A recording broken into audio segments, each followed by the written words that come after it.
And we're gonna call the meeting to order at 6:00 p.m.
Bye.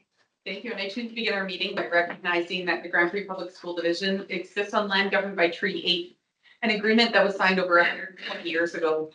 It's easy to see treaties as artifacts of the past, but the reality is that treaties are still in effect today, and we all benefit from the understanding that we are all partners in those treaties. And I encourage my fellow trustees to continue to seek opportunities to deepen our foundational knowledge and learn about ways we can support reconciliation in our division and in our community. Also going to review our universal guiding principles. So for everything we decide and do, we'll hold ourselves accountable and we will ask, is it good for students? Will it build trust and good relationships? Will it help us improve? Is it a responsible thing to do? And are we being open, honest, and ethical? That being said, I'm looking for a motion, or sorry, for any additions or deletions to the agenda. Superintendent McDonald? Yes, we do have a need to go in camera this evening to discuss issues related to labor relations and human resources. And I'd also like to rectify an omission when I submitted my items for the agenda and add budget 2025-2026 budget development to the Associate Superintendent of Business Services spot on the agenda. Perfect. So I apologize for forgetting to include that. we'll put that under the non-instructional staff benefits. Sounds great. Yeah. Any other additions or deletions to the agenda? All right, then I'm looking for a motion to approve it. Trustee Martin? Perfect. Any discussion? All those in favor? Perfect. Okay, and this is the time of the agenda where if trustees have a self-declared conflict of interest, it would be best if they mentioned it now. Trustee or Mr. Cook? I do, the discussion of the non-instructional.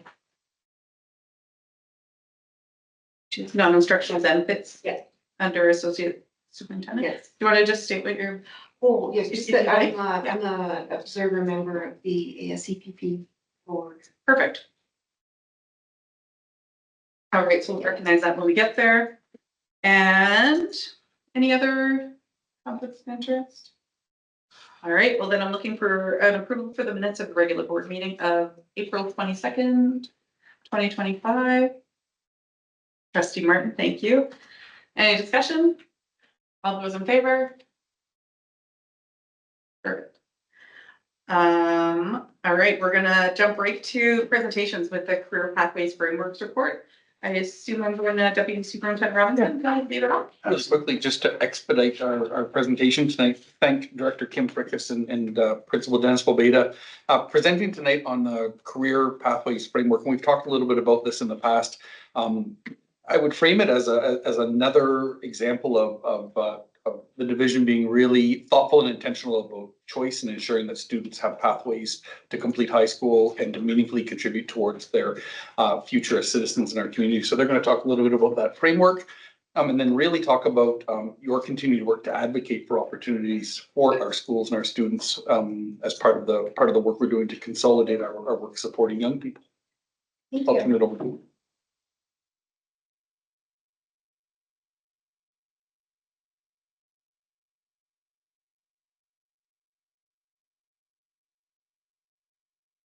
So I'm going to start us off just with a little bit of the background and how we got to where we are today, and then turn it over to Dennis for some of the particulars. So in our current 24-27 division education plan, in teaching and learning, outcome 2 really does talk about supporting our students from early learning all the way through high school completion and beyond the high school completion. And this is an outcome that we had in our previous 3-year ed plan as well. So not new work, but about this time last year, Principal Bobeda, Deputy Superintendent Robinson, and myself attended the TAVE committee, and that is trades and vocational education. And that was a provincial Summit. opportunity. It was a summit, and listening to all of the things that are happening across the province of Alberta to support students right through their career and into the world of work, as well as post-secondary. And so as we were listening to those presentations, we said, we do a lot of these things in Grand Prairie Public already, but what we don't have is we haven't put all of these things together into a pathway saying, here's the supports that we have along the way. And as we build that pathway, then what are those things that we need to look at, whether it's resources, whether it's extra additional opportunities for students. So the work of this is really grounded in our education plan, where we're looking at what are the multiple pathways that we currently have for students, and what are maybe some gaps in pathways that we have. Working with students right through kindergarten to grade 12 to self-reflect, set goals, and persevere. Those are skills that we've heard through the engagements that we've done that are important, as well as opportunities to learn about different career pathways and explore different things. It's okay to learn about a career maybe you didn't know anything about and know, hey, that's not for me. And so really it's that exploration and giving students those opportunities throughout their K-12 education. The work's also grounded in the Education Ministry Business Plan. So this is the newly updated 2025 to 2028 plan. And it really reflects the previous education plan as well. And where they're really putting a lot of the focus is really in that area of innovative learning opportunities for students to ensure the variety of career pathways to enter post-secondary or their chosen fields in the workforce. The bullets below come from the Alberta Career Education Task Force, and that was released last year. And we've been using that as a grounding document as well. So really that exposure of students to those careers, creating opportunities for hands-on experiential learning, increasing areas for career planning and for students to explore different careers, as well as explore different post-secondaries. So after that summit, we came back and said, we have some work to do. We need to pull everything together that we're currently doing. So Principal Bobeda and I spent some time last July really doing an audit of what was happening across the division. And that's what started the work. And I think a big piece to think about too is we have an education lens, but when you look at it, if I'm a dad and I take my principal hat on, I have a lot of information because of my job. But if I was not a principal, would I still know all the opportunities that are available for students in our division? So that was a part for me as a self-reflection, because we also know that it doesn't start in grade 9. And when we start to kind of look at, especially after being at the TAVE summit, a lot of the other divisions that were on this path already had started that process, and they've been doing it for over 12 years, and Edmonton Public comes to mind. So when we really started to look at it, we not only wanted to do an audit of what we have in the division, but also from that lens of the information that's really important for parents to have early as possible. And for me as a principal, if I'm wearing that education hat, it also helps us out when we have feeder schools coming to us with some knowledge of what they might want to do.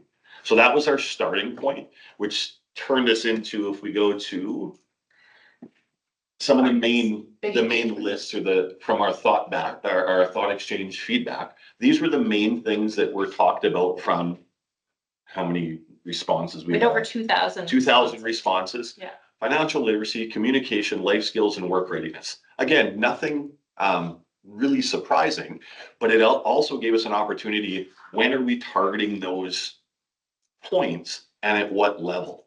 So I have a daughter that's 4 years old and she's in preschool, and my son is 7 and he's in grade 1. We talk about, what would you like to be? What is your career path? Currently, Hudson wants to be a baseball player, which is great. That's awesome. Tonight. And Sloan is really into unicorns. So I'm not sure what the job is there, but we still talk about that. As they proceed into K-6, we will continue to have those conversations, and it will change. And as you get into the feeder schools and then on to high school, you have opportunities to be directly involved with something that you might be interested in. But what we looked at is the next one we try to talk about is choose your own adventure. That is a big kind of selling feature for us when we take a look at what we want to produce to the division and for families and for students. Once you have an opportunity to see what you might be interested in, then there's opportunities in the K-6 world, in the 7-8 world, and then into the high school world. If we take a look at our mission, choose your own adventure, inspiring hope and curiosity while supporting students to succeed from early learning to high school completion and beyond. And that's key. We are talking about where they currently are at, what do they do at high school, and then preparing them for that next phase in their life. And in all of those situations, there are things that we as schools need to make sure that we're doing. So if I think about the high school completion, obviously graduation is a key. But when we talk about presenting for the world of work, how we're teaching the students in the courses inside our building matters. So I'll use welding as an example. If we're not using industry standard tools, it doesn't help our students in the next phase of life, which is world of work. So that's one of the things that's really important at our level.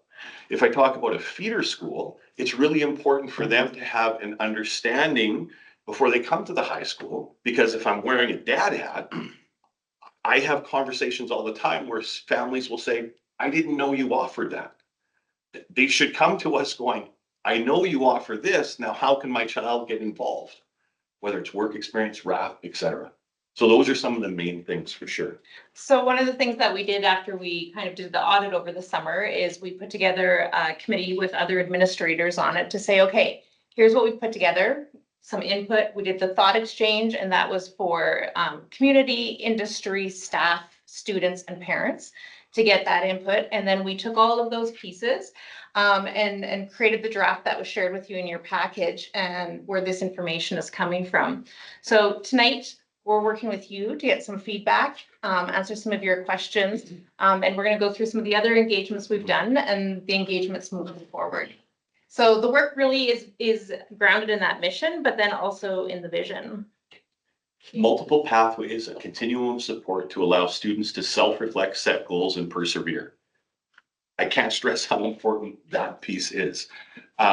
We talk about, I say this every year when we talk to the students at the beginning assembly. I'm doing this principal thing now, but I'm not sure what I want to do when I grow up. I'm not sure in 5 years if I can still change my career. That's an option I have. You don't have to feel that you're locked in, because sometimes that's what's causing students this overwhelming, especially now when we're talking about graduation, everybody's asking them the same question. What are you going to do? And some people, it's planned out since grade 2. They knew exactly what they're going to do, and they're going to go and do that. And you'll talk to them in 10 years and they're doing exactly what they thought they were. Others, this causes a lot of anxiety between even peers. Well, my friends are all going, I'm not sure what I'm doing. So when we talk about self-reflecting, setting goals, and persevering, it allows students the opportunity to start this conversation, not in grade 12, but you're starting to explore what might be happening at a much earlier age. The other piece that's really important is providing opportunities through partnership with industry, post-secondary, community, student supports, and families to learn about career pathways. My son and daughter will understand the education system because my wife is a teacher and I am a principal. But if I was gonna have a conversation with my son about welding, I would not really know where to start. So I would have to then find somebody else in industry to have a conversation about what that might be. So whatever your family does, your auntie, your uncle, whatever's in your circle, you will have understanding of industry. But what we need to do is make that bridge between our families as a whole within the Grand Prairie Public School Division and some of those industry people to be able to have those conversations. Because if I'm new to the division, I don't know people, how am I getting that information? So that's another piece that we thought was really, really important as well. So the work that we did is as we did the audit and looked through what was happening, we wanted to be able to really ground that work in the different grade levels. And so what are our focuses? And a lot of this work comes from actually going and doing an audit of the curriculum. So the physical education and wellness curriculum in kindergarten to grade 6, with the revision of that curriculum and the new curriculum that we have now, these are all areas that really enhanced compared to the previous health curriculums that were there. So as we looked at it, we said, we're not going to be asking our teachers to do anything more. We're going to be asking them to ensure they're covering these curricular outcomes, but then reflecting on what do we need to do and what supports do they need so that they can cover these outcomes to the best of their ability. And how can we scaffold things upon what others are doing? So we can talk about money in grade 3. But we also can talk about in grade 4, grade 5, grade 6, and it's just building upon, because that's what we hear from parents, financial literacy. Where does that start? Well, it shouldn't just start in high school. It was the first time they got a job. When was their allowance? What are you doing with your allowance? All of these things. So it's the other piece I want to kind of highlight is the pathway phases. Explore, embark, engage, experience, and evolve. Each of those represent the different chunk of time within the public school system. So pre-K to grade 6 is exploring. Grade 7 and 8, embarking, engaging in 9 through 10, experiencing in 11 and 12, and evolving as you head wherever you're heading to after school. So I think that's really important too as you look through the kind of remaining pieces of the package. Yeah. That's the pathway. That's the pathway. Yeah. So then these are all of the pieces. So what do we do in preschool to grade 12 education? But then what's the role of post-secondary in this work to help support our students? The role of community and industry, and what's the role of family? And so it's not just about what we're doing, it's really looking beyond that, because we know that this isn't something that we can just do in isolation. We really need to be partners with our families and with our community. So this is going to anchor the work. This is the things that are happening and what we have planned for next year currently. So Yeah. this is our starting point, and this is where we're going to build. Yeah, so this isn't the wish list. This is after our audit. These are things that we currently actively do in our division, all down on one sheet. So then we can talk about how we want to go deeper in certain areas, but that's a starting point from our work with the other schools that we work with, et cetera. Small, it's in your packet, Yeah. but at the end of the day, what we really want a single page that's going to really summarize the work that we're doing. And so this was our limited ability. So So limited, I would say, if you squint and you just look sideways, that's beautiful.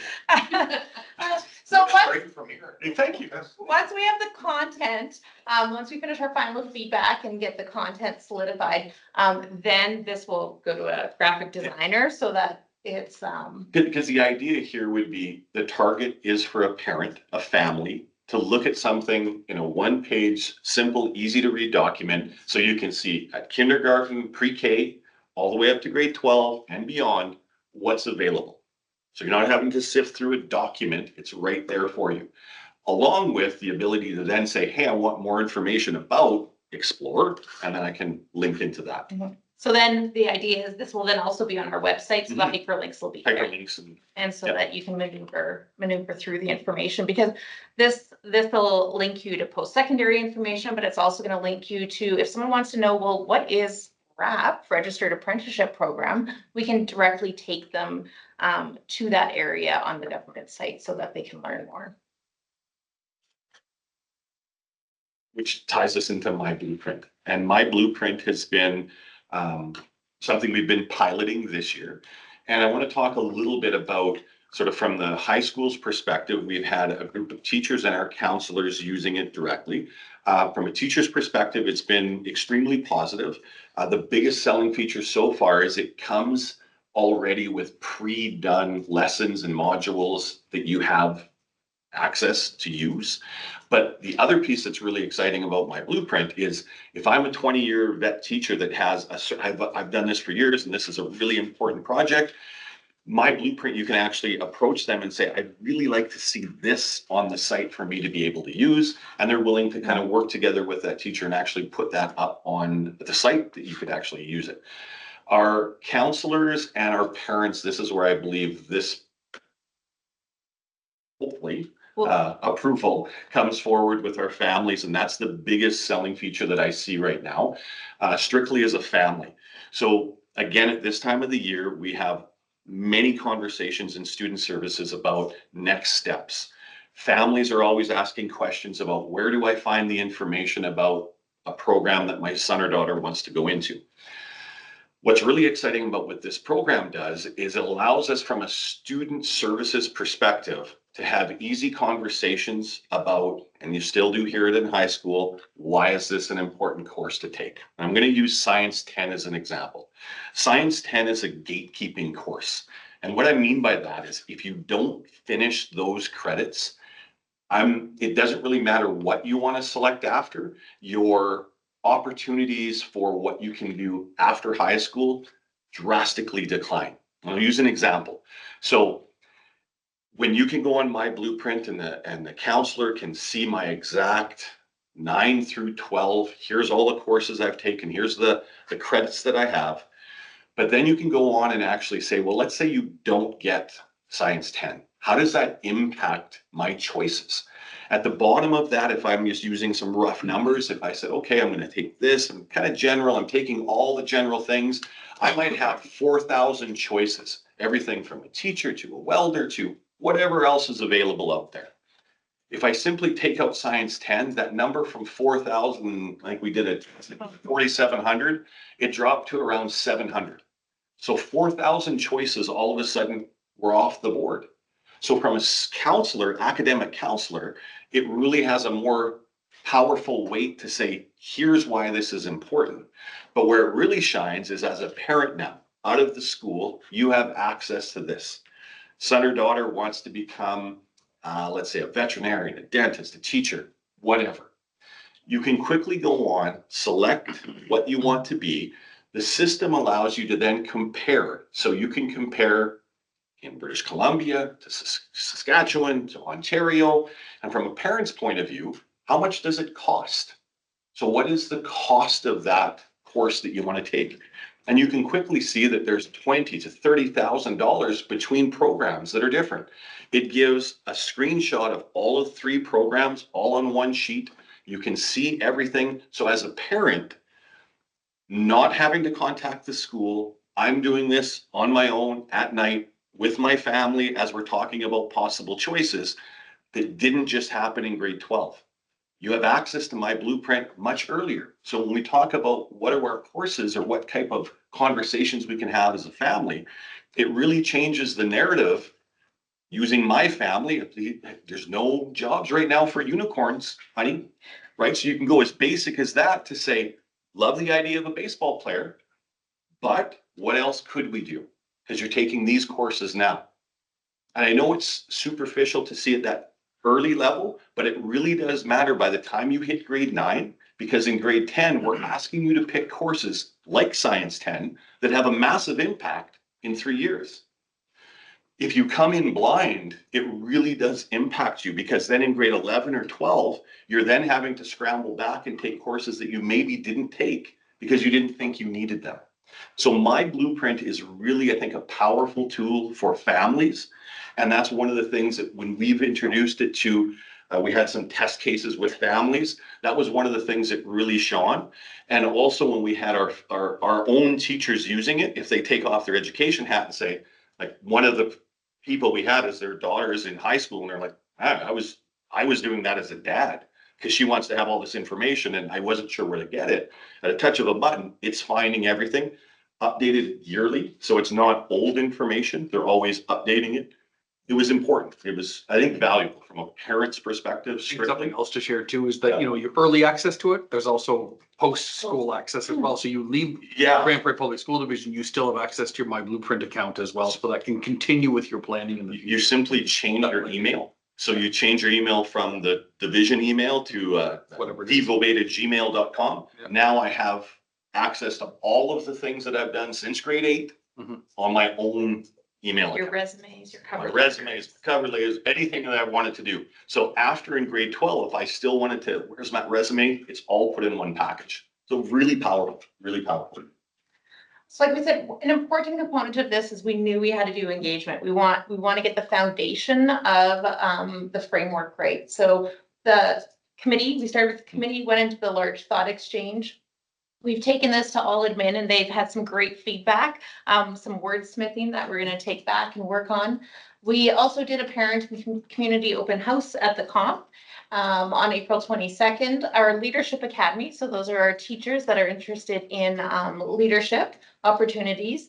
We met with them on the 24th and also got feedback on the framework. We're here this evening and then we'll be meeting with the My Blueprint teachers that are piloting on the 20th for recommendation. We're piloting at grade 5 to grade 12. We're not quite sure if the grade 5 and 6s are going to have enough in there that aligns with curriculum, but we wanted to see if it was a tool that would help them and support that physical education and wellness curriculum. Otherwise, we know for sure that 7 to 12 piece is what we're looking at. And then our student advisory group on June 6th, we're going to be taking components of this to get their feedback because this is about the students and it's about their pathways. So do the words make sense? When they look at it, are they thinking the same things that we're thinking it as we wrote it and as we were putting it together? But also for them, looking for the gaps. What have we missed? There's going to be things that they're like, hey, you don't have this on the chart, but we know it happens in our schools. Or have you thought about these things that we don't see in here? So that's our next engagement steps. And then our 25-26 focus moving forward. The work next year really is going to be supporting the implementation of that continued implementation of the physical education and wellness kindergarten to grade 6 curriculum.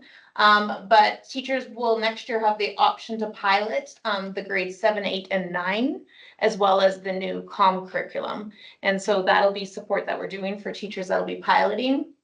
My Blueprint, if we move forward with it, we'll be doing some training this June and then in August for teachers and then really rolling that out. And next year, we're going to start this year with what does that either 5 to 12 or 7 to 12 plan look like for My Blueprint? So what is each grade level going to focus on? And then next year, getting teacher feedback on that so we can kind of solidify that. If we're going to be investing in that tool, how are we using that tool? How is it supporting curriculum and where's that alignment? And then our other really big piece that we started this year and continuing on to next year that helps create different pathways for students is we've been looking at our high school programming. So specifically in the areas of the trades.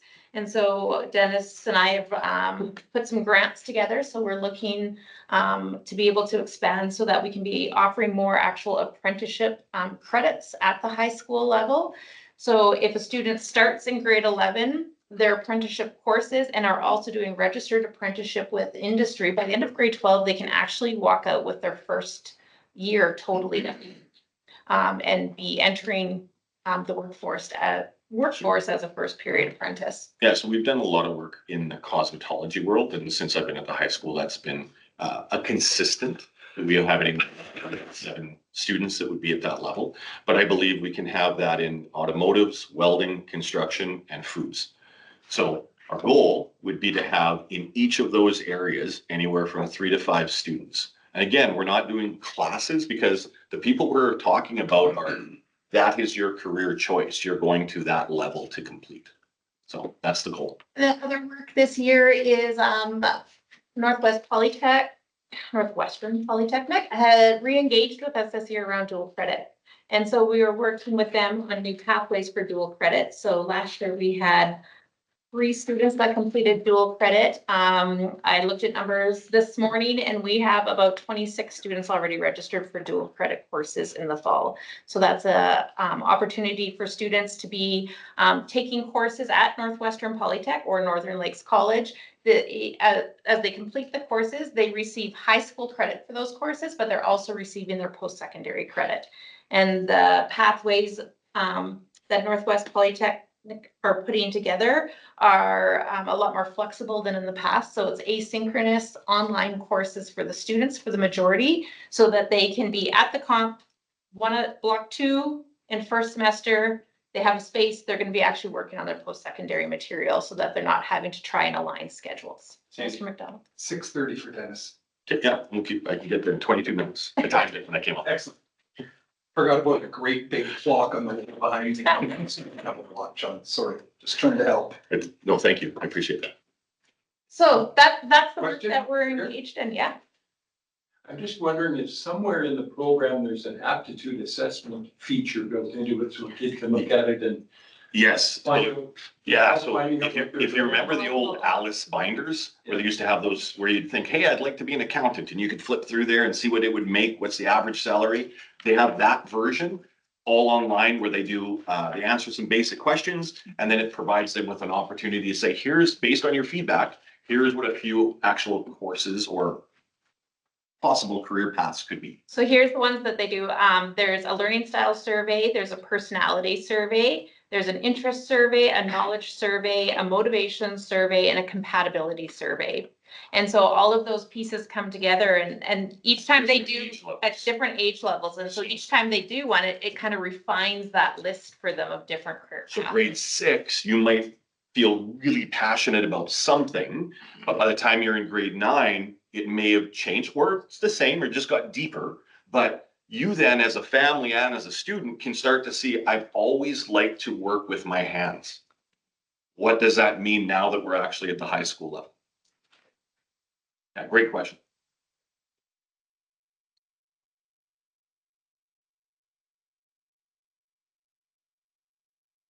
It costs somewhere along the line. I'll say, Kim will Yeah. touch base on the cost. The other piece I would just thought that when we started doing the Yeah. research, the most intriguing part is in Alberta, there's 2 divisions that currently don't use my blueprint, and we're one of them. Yes. So in the past, the province did have an agreement with the company. So we had used it in the past at the high school level. And then really when Dennis and I started talking about, well, why did that fizzle out? And we said, it's really because we needed that plan to anchor the work. And especially now with the way that the curriculum is very much aligning with the tool. And so the tool has evolved so much since I we would say used it the first that's the time. biggest thing. So I came to the comp over 10 years ago, and that was there. But again, what it was 10 years ago and what it is now is vastly different. So they've taken the approach to ensure it's aligned with Alberta curriculum. It's updated yearly. Their focus has very much been on what sort of the push from Alberta has been as well.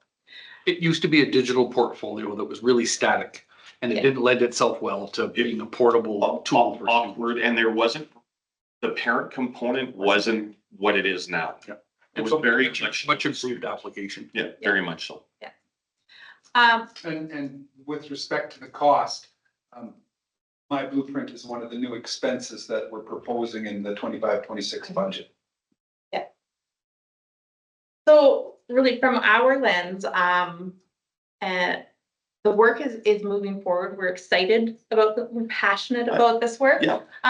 Our next steps next year with the work that we're doing with schools really is to continue the building partnerships with community and with industry. And so we have already the presentation at the chamber. We've made some connections from that, so thank you very much. And we're also going to be at Rotary, correct? Doing a presentation. So from the board level, what we need from the board level and the role that you can play is really that continued advocacy with community and with industry. The more students that we can have out in our community, having those experiences, especially at that grade 11 and 12 level for work experience or for registered apprenticeship. But then also, what other opportunities do we have for them to bring them into our schools and have our students in grade 7 and 8 and 9 having some opportunities to experience different things as well? The work experience, the RAB, but also the opportunity for some of our ISC students to get employment in different areas within the community. So we do have a couple businesses that we know are open to that, but we would like to just see more. And it's just exposure. It's being able to talk to people beyond just picking up the phone and trying to cold call, but who do I actually need to talk to? Who is the owner? Who is the person that makes the decisions? One of the statistics that we shared when we had a chance to be at the Chamber Roundtable and Trustee Cook talked about this was in our division, there are 50 young people, this is an approximate number, 50 young people who are in the registered apprenticeship program. That's a great number of young people who are out getting real world working experiences.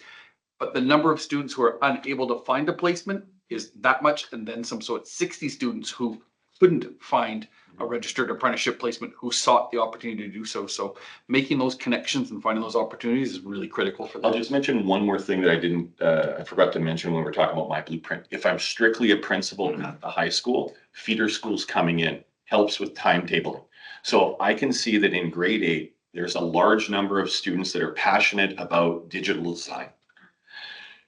I'm then building our timetable knowing that we have 350 students that are all kind of interested in that. So we're not just relying on old data. We can start to build and tailor our high school schedule and teaching component based on what our actual clientele coming in is. And I think that's a real big feature as well, strictly from a school point of view.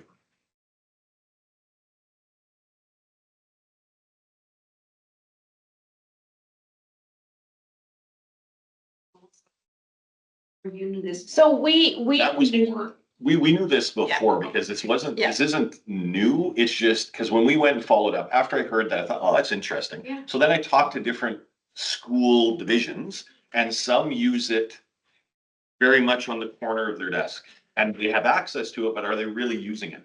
What I found is that that's what we had in the past. We have to not only say that we have access to my blueprint, but there has to be a systematic process from 7, 8, 9, all the way up. What's the expectation for the 7 students to know by the time they pass the baton off to grade 8, all the way up through high school?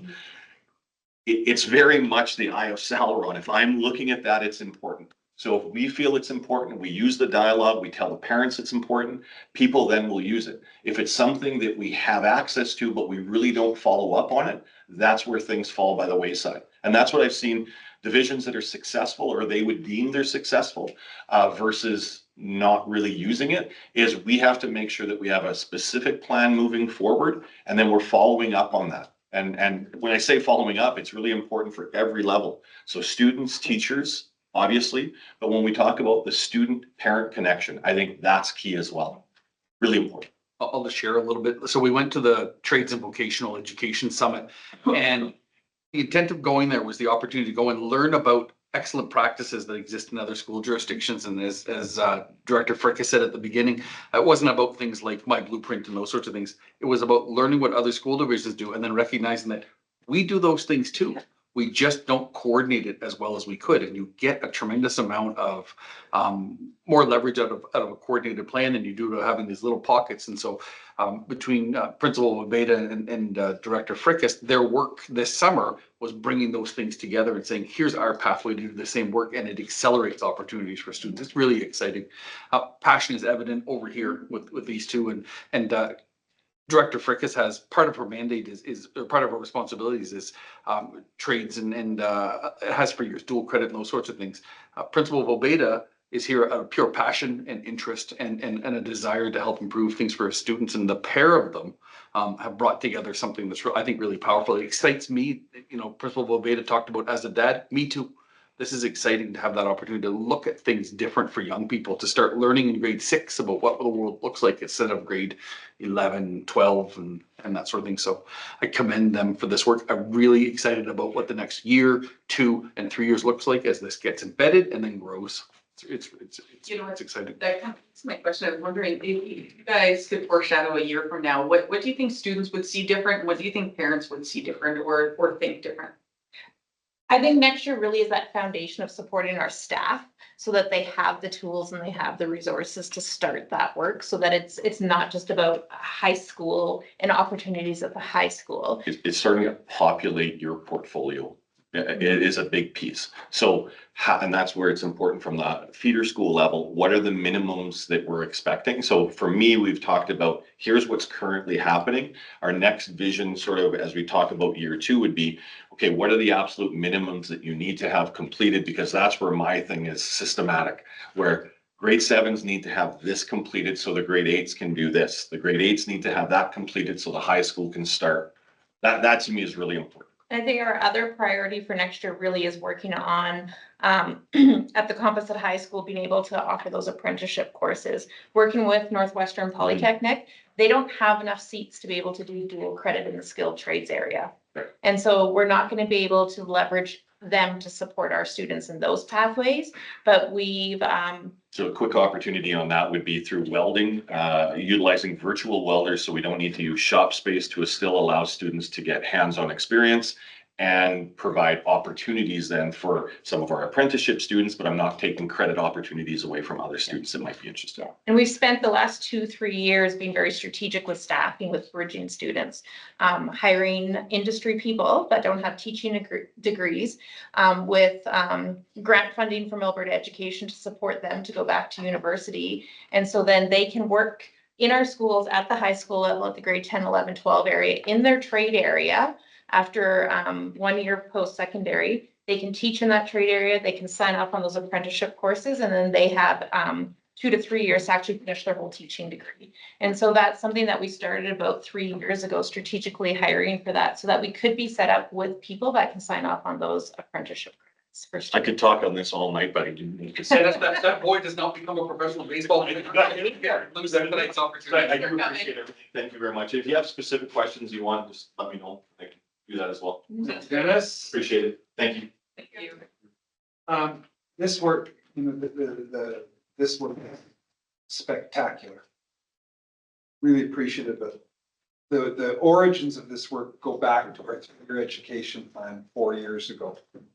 When we said increase high school completion rates. Back then, we started talking about the pathway to an increase in our high school completion rates is not, does not start at the high school level. It starts in kindergarten. And we all know that we have the curriculum drives our instruction in classes, and that's built by Alberta Education, and it goes up from kindergarten to grade 12. It's not just the delivery of the kindergarten. It's about talking to students and engaging their parents and helping to build their understanding about what opportunities lay before them. School as a structure in society has not changed significantly over the decades, right? We all went to school, but what school's all about and what opportunities are available now are unbelievably broader and more diverse than they were 42 years ago when I graduated from high school, right? And that's what people aren't aware of. And so that's what evidence of the effectiveness of this, in my opinion, will be 5 years from now. How many families, how many parents, how many students are talking about pathways to adulthood? Excellent work. If I can jump on that measurement, one piece of your document that I really liked was how you were going to measure success. And I especially love that attendance was in there because I see that correlating so easily. But then going back to, you know, what you heard on the thought exchange was those life skills is, you know, going to school every day is the same as going to work every day. So having better attendance makes them better employees, better neighbors, better citizens. So I really love the alignment of all of those things. And I thought that part was really great. Anyone else have questions for Director Vickers? Well, just one more. So when you talked about some of the apprenticeship and some of the trades and facilitating them to go back and do their ed degree while they were working with our division. Just how many, The bridging students. right, yeah, just Yeah. how many would there be or have we had in our? So we have this year working full-time with us, 2 brand new teachers, one at the Composite and one at Charles Spencer. Just finished their Just university. Finished it and are with us this year. We have another student that we've applied to, and I think we heard the other day that he was accepted. I haven't heard that. And to start in May. And then we have four, I believe, at the who are currently on staff at the Grand Prairie Composite High School, 3 or 4, and I think 2 at Charles Spencer. Wow. Our division has been very active. We've actually sponsored others who have gone on to work in other divisions because we didn't have spots for them. And what we're finding, right, talking to Principal Boeta, but also to Principal Wall at Charles Spencer is, because they've come directly from industry, the conversations and the passion and, right, their lived experience is in the classroom now. And so the students that are really interested in those areas, not only are they teaching and covering that curriculum, but they're able to make some of those industry connections. They're able to say, okay, actually, when you show up late to work, this is what happens, right? Because they've just come right directly out of industry. And so they're able to speak to that and it carries something differently to students, right? Just one. So the city had a career fair on Saturday. So are you able to contact some of the companies that were there? I was watching from work, and the crane company outside, he was loaded with kids. Yep, And I think almost all day long. yep. So And do we, you have an opportunity to contact them, because they can't bring the crane to the school, but the students could go to the And crane that's- company. that's exactly our next steps and what we'll be focusing on. So we have a couple different connections. The Youth Career Expo that the city held, they'd actually invited all 3 school divisions in the early planning stages of it. So we've been connected directly with the organizers of that. Careers, it's another partner that we've had, 10, 15 years with the division. And so, working with Dale Tiedman with Careers, he's a great connection with industry with us as well. So we're constantly, reaching out, doing those different things. Principal Bobet and I have talked about doing some lunches, inviting some industry members from some of those key industries in to sit down with us, have lunch, talk about what we're doing and different ways that they can support us. So that is, like I said, the plan for next year really on the slide was the things that we were doing in school, focusing on our students, supporting our staff, but on the side, that's the other work that next year will be about, is making those industry connections. Because that's exactly it. If we can have students actually experience, and what I'm loving is when I'm talking to industry, working with industry, but also post-secondary, it's a bit of it's a shift. And they're saying, hey, if a student comes and spends time either post-secondary or comes and learns something on site and they say, this isn't for me, they say that's a win for us. We'd much rather that than hire them as an adult or have them enrolling in our post-secondary into a 4-year program. And after 4 years or after a year or after a week on the job saying, I really don't like this. They said, we're further ahead, the more experiences we can give students earlier so that when we are hiring them or when we are accepting them as post-secondary, they have a better idea that this is truly something that they're interested in. Yeah. And just to add, we were one of those employers at that career fair. We had a booth here as well. I didn't see you outside. Just Royally was not. Just at the back door of Curry's. Any other questions for Director Burkett? I don't have another question for you, but because you're sitting right here, and the next thing on our agenda, well, later in our agenda, I just wanted to congratulate you on being elected as Zone 1 CAS chairman. That's great. That's great for our division and great for you, so that's awesome. Thank you. Yeah. Awesome. You, again, feel free to stay for the rest of our meeting. We have great topic for agenda, but feel free to run me as well. Thanks, Director. Thank you. So moving on to board chair report. The first thing on my report was the Teacher Employee Bargaining Association meeting from October 23rd. It was a webinar to educate members on the mediator's recommendation. As you guys know, since then, the Alberta Teachers Association has voted not to accept the mediator's recommendation. So the rest of my summary of what I learned in that webinar is probably new. And I believe that there's a bit of an update from Deputy Superintendent Robinson in camera. But that's kind of all I have to say on that piece right now. It was a webinar, but kind of outdated information by the time this meeting got here. The next thing on my report is I'm actually going to pass over to Vice Chair Cook because she attended and I wasn't able to, with that Protection of Privacy Act and access to information. So that was the old VoIP and what is now Protection of Privacy. Yes, I did attend that. I should just find my notes too now. So maybe I'll just talk about it.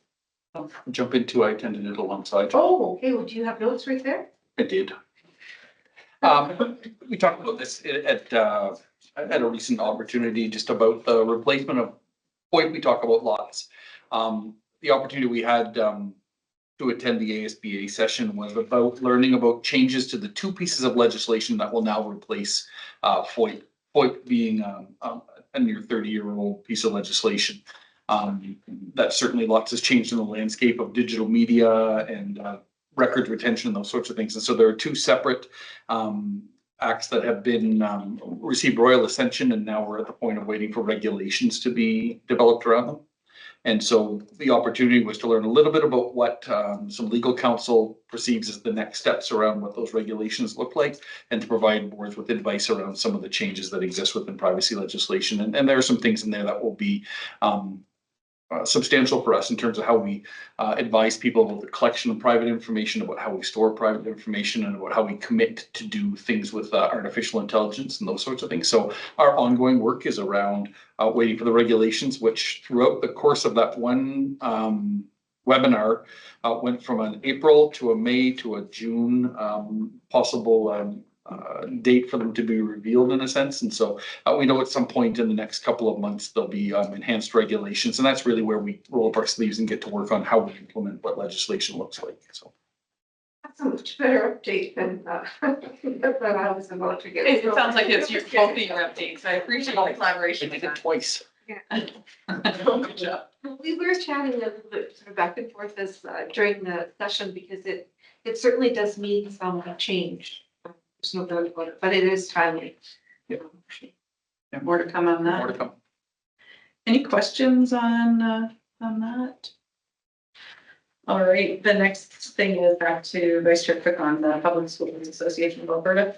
Okay, so just the first thing just to mention is we've had some discussion about Jordan's principle, and I know that we have a very good plan and that you know, our system leadership team is looking at how we'll be looking at sort of the positions and whatnot. I just wanted to sort of highlight, there's been a tremendous amount of discussion at the Public School Board Association table, particularly at the last KSBC meeting. And there are divisions that are drastically sort of impacted, and we will be too. I recognize that, but just to say, you know, the detriment, particularly to some of the rural, more northern schools, is really quite impactful. So that was really all I was going to say about that. And then the second thing was just around the PSBA polling survey and the briefing webinar. The last time I spoke to it at our last board meeting, the information was embargoed and it is now not. So there definitely was a session a couple of Fridays ago. And if you weren't able to attend and if you're interested in it, I can certainly have it attached to the minutes and could certainly send it if that's something you're interested in. So just briefly, the Public School Board Association commissioned for this research to happen, and it happened between March 4th and 14th. It consisted of 900 Albertans. They were all age 18 and over. It was done through this TrendWatch Alberta. Survey design is people were contacted, 5 attempts to make a call. They were called, the sample was 60% were cell phones, 40% landlines, but it was over 900 Albertans. And essentially the themes, the goal was to understand the opinions, attitudes, and perspectives of Albertans in regards to our province's public schools. So again, it was commission research. The PSBA did pay for this research, and it was by Janet Brown. She's opinion research. She's done a lot of research and polls in the past. And essentially the highlights were that 90% of the respondents believe that the public school system is important for ensuring Alberta has a strong economy, and that 78% agreed that the government should ensure each community has a public school before allowing any other schools to be built in the community.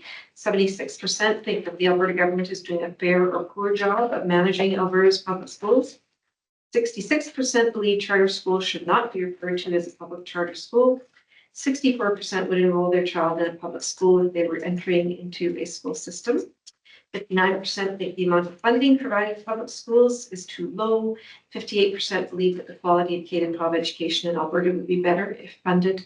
And funding was focused exclusively on public schools, and 52% think that the level of government funding for private and independent schools received is too high.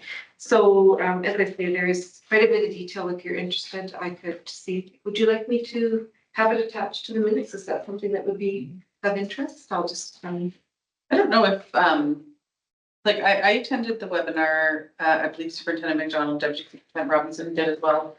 I don't know if PSBA was recording it to send it. Not to my knowledge. I contacted Troy Tate today just to sort of ask him, and he just said that the information could be shared, and that there's sort of plan as to what the next steps will be for the information, but that it is widely accessible now for us to share. Any questions from Mr. Anything I missed or anything anyone wanted to add? Effective summary, thank you. Thank you for that. Trustee Wagner, Trustee Johnston on the teacher trustee liaison committee. I'm not sure which one of you guys was reporting back. I don't think we had decided. I don't have my notes with me, but it was a good meeting. I enjoyed the opportunity to be able to give a pretty comprehensive update to the teachers about some of our advocacy work and some of the issues affecting the division. But I'll probably defer to Trustee Martin if he's got some notes that he took. Not really any notes, but kind of forward, just as a good meeting. We get them like a report from what we do, some of the questions they had from before, and then we had the last meeting of the year, so we had the meal, but they kind of visit with an after. I think, what James and anything else we kind of went over. No, I think that's a good summary. It's always a good opportunity to engage with our teachers. We had one topic of conversation, and it came from our schools, was about how technology is allocated. And the timing was really opportune because we've just been talking about the allocation of technology. And in fact, the person who had asked that question that day received a staff email to her staff saying, hey, here's what our allocation goes up by for next year.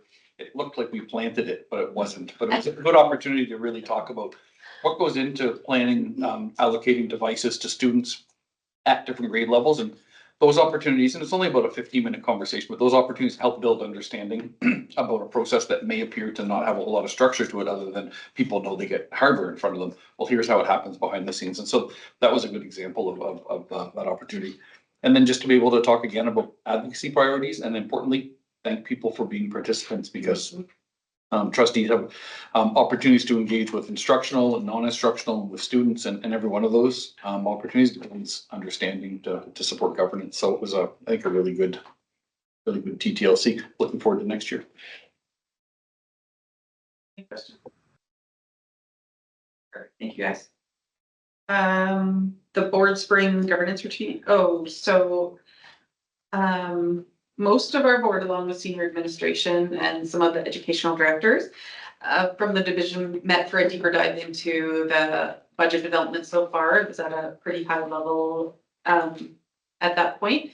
Looked at division succession planning and compensation reports, heard from educational directors about their work plan and the 3-year education plan and the goals from the next year, and a little bit of teasers on the division's satisfaction survey.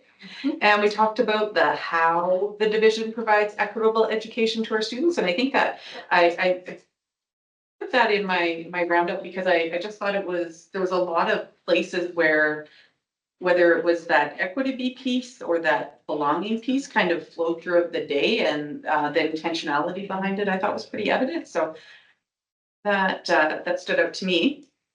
Looking at around the board table with my colleagues, did I miss anything on that? No.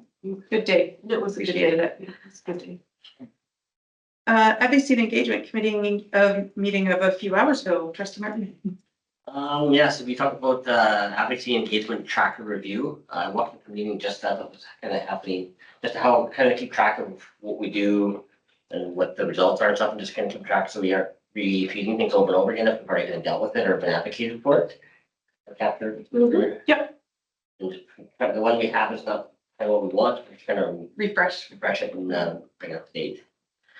Governance framework, just building into an infographic where we can essentially our governance priorities, what we are doing, how we're getting, who we're trying to reach, or why we're doing it, what we're doing, that kind of stuff. Just trying to build that out. It's something that's going to be able to be easily accessible and a lot more, I don't know, user friendly. Able to get to find information, and where we're going to put that is essentially on the website. So.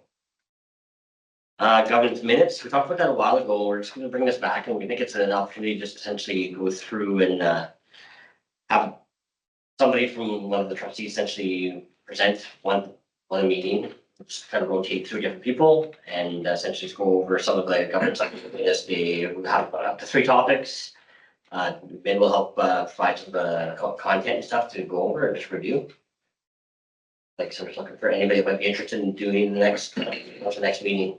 Mind if I jump in just for a sec? Go ahead. Yeah, so part of our discussion, it stemmed from some professional learning we did as a board before, Chris Meaton. Yeah. And it started with when we changed our agenda a little bit, and we meant to kind of go back and put that in, but when we did our board retreat with Chris Meaton again, earlier this year, I guess, calendar year, we brought it back, and the people who were at that governance session thought that, oh, you know what, we haven't done that.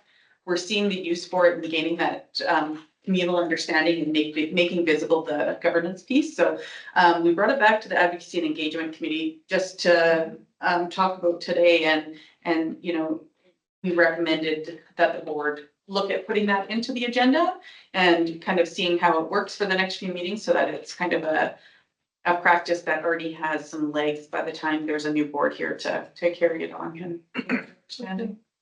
I guess looking for direction from the rest of the board, is that something you guys think is valuable?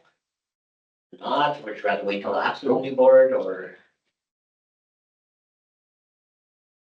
Can you tell me what the desired outcome would be?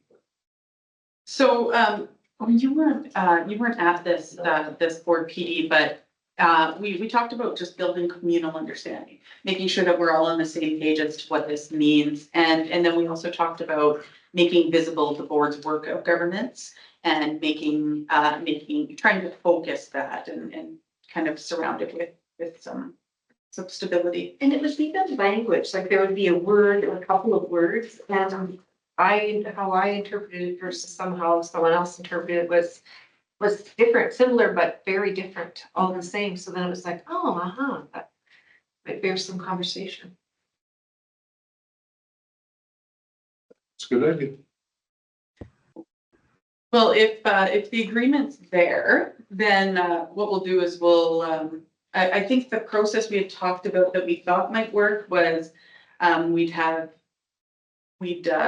administration would kind of give trustees the choice of 3 topic pieces.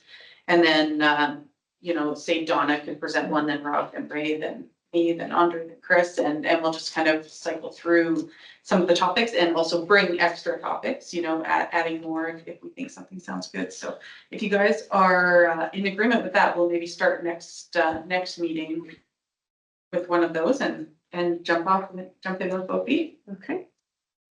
Yeah, that sounds good to me. I like the idea. Who would like to present the first one? Anyone got their hand up to present first? Oh, same thing. Great, great. No, I was just thinking to myself that the people who generated the idea should model it for us. Trustee Cook, That would be excellent. Yeah. I would, I just, I'm not. I can. I don't know about modeling Yeah. anymore. We'll see about that. All right, Trustee Cook, thank you for sticking your hand up. And then we'll cycle through trustees in random order after that, but we'll make Donna do it. Lead the way. Perfect. Election planning, so talk a little about the Q and A on trustee role. And kind of settled back on where we did on the last election, just before we did the, looking at videos or the round table idea, an information night. We had a couple different ideas and just for the reach and who we're gonna reach and who's gonna show interest. We feel like probably the video type response again is easier for people to essentially go find the information and click it on their time when they make it work, as opposed to having one night where they have to come in and if they're not available, they won't show, they're not gonna come. So I know that we as the advocacy committee, we kind of recommended just we continue to do what we did for the last election. Only question for Empty Donna, Chris and Ray is, did you guys find value in those videos? Did you guys utilize them? Like, so essentially what it was, we had one question, we provided a response, like, what does a trustee do? Or does a trustee have to be an expert at finance? You guys remember the videos at all? Yes, I do. I do remember. Yeah, I found them very helpful before deciding to run. I would certainly be in favor of doing something like that. Ray, did you remember if you used them or you liked it at all or no? I watched everyone's and I learned a lot about all of you. Okay.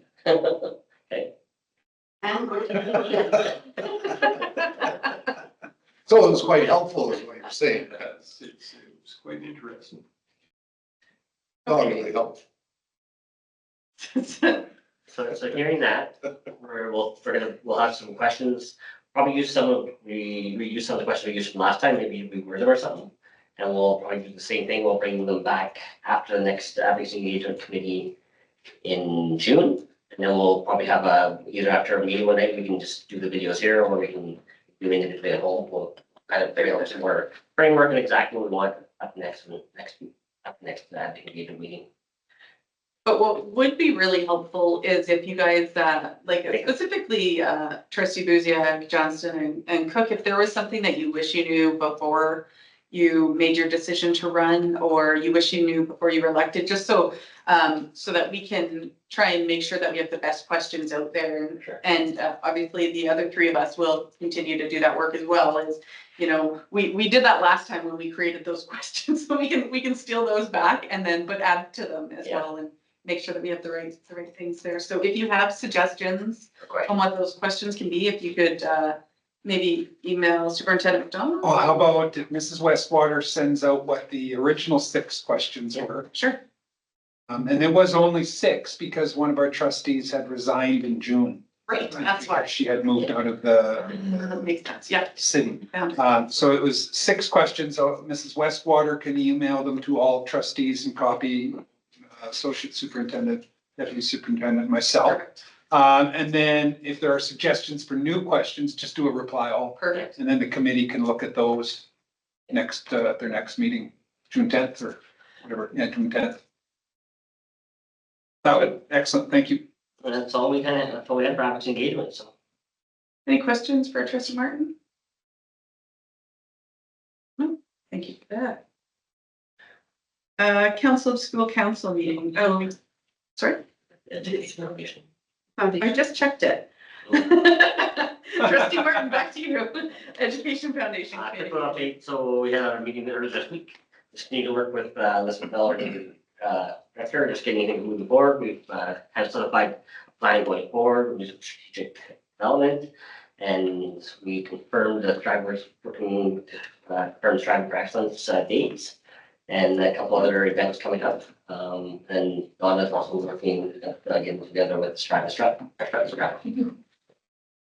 All you potential models, be ready, males and females welcome. Great. Lola has. Almost made a joke there until I heard males were involved. And I did the career pathway. I don't recall seeing that on. It's a new career pathway. I didn't choose that as my. We do have fashion design at the high school. Yeah, see, there we go. See? Thank you, Ola. Thank you for that report, Mr. Mayor. Other duties as. So now we have the Council of School Council updates and reports. So we met on May 8th. A lot of our board and administration met with school council chairs for our last time this year. We discussed the capital plan, the education plan, budget development process. We also had a discussion on Jordan's principle and what those changes mean to our division and our students and our families and our staff.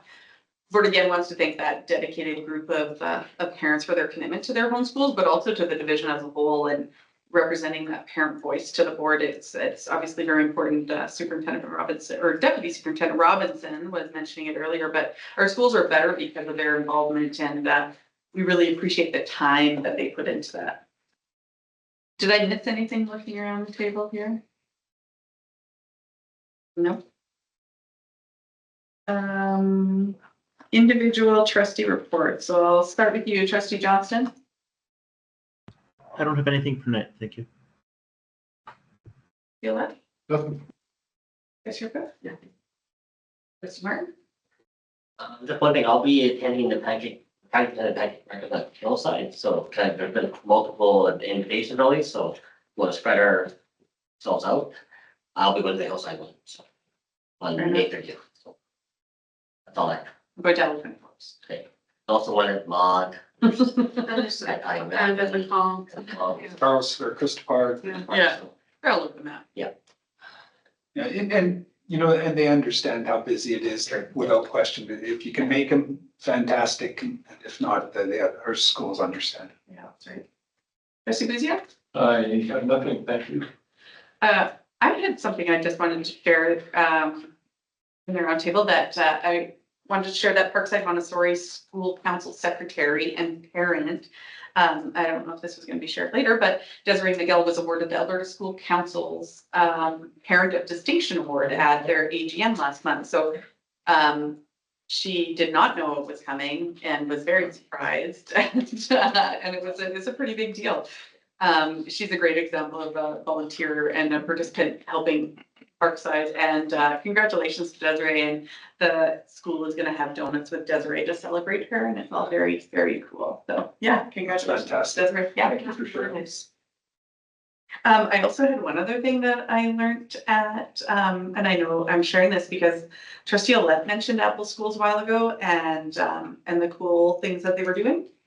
And at one of the schools I was going to is an Apple school as well. And one of the things that I thought was really great is they, I don't know if it was Apple School or Apple School coordinated a partnership to get bike locks for the school. So kids who want to ride their bikes or their scooters, but they're not safe, so the school lends them out this bike lock, and then they just return it at the end of the year, hopefully. And then they can lend it out to someone else next year, and then all in this, you know, walking to school or biking to school, trying to encourage all of those things. So I thought it was a really cool initiative as like a spin-off to Apple Schools. That is all I had. So next up is superintendent's report. Thank you, Chair Nellis. You stole my thunder a little bit with my first item. Oh, sorry. Acknowledge Director Frickes's past leadership. I didn't know she'd be staying. Sure. No. And I'm glad you did. I really do appreciate that coming from you.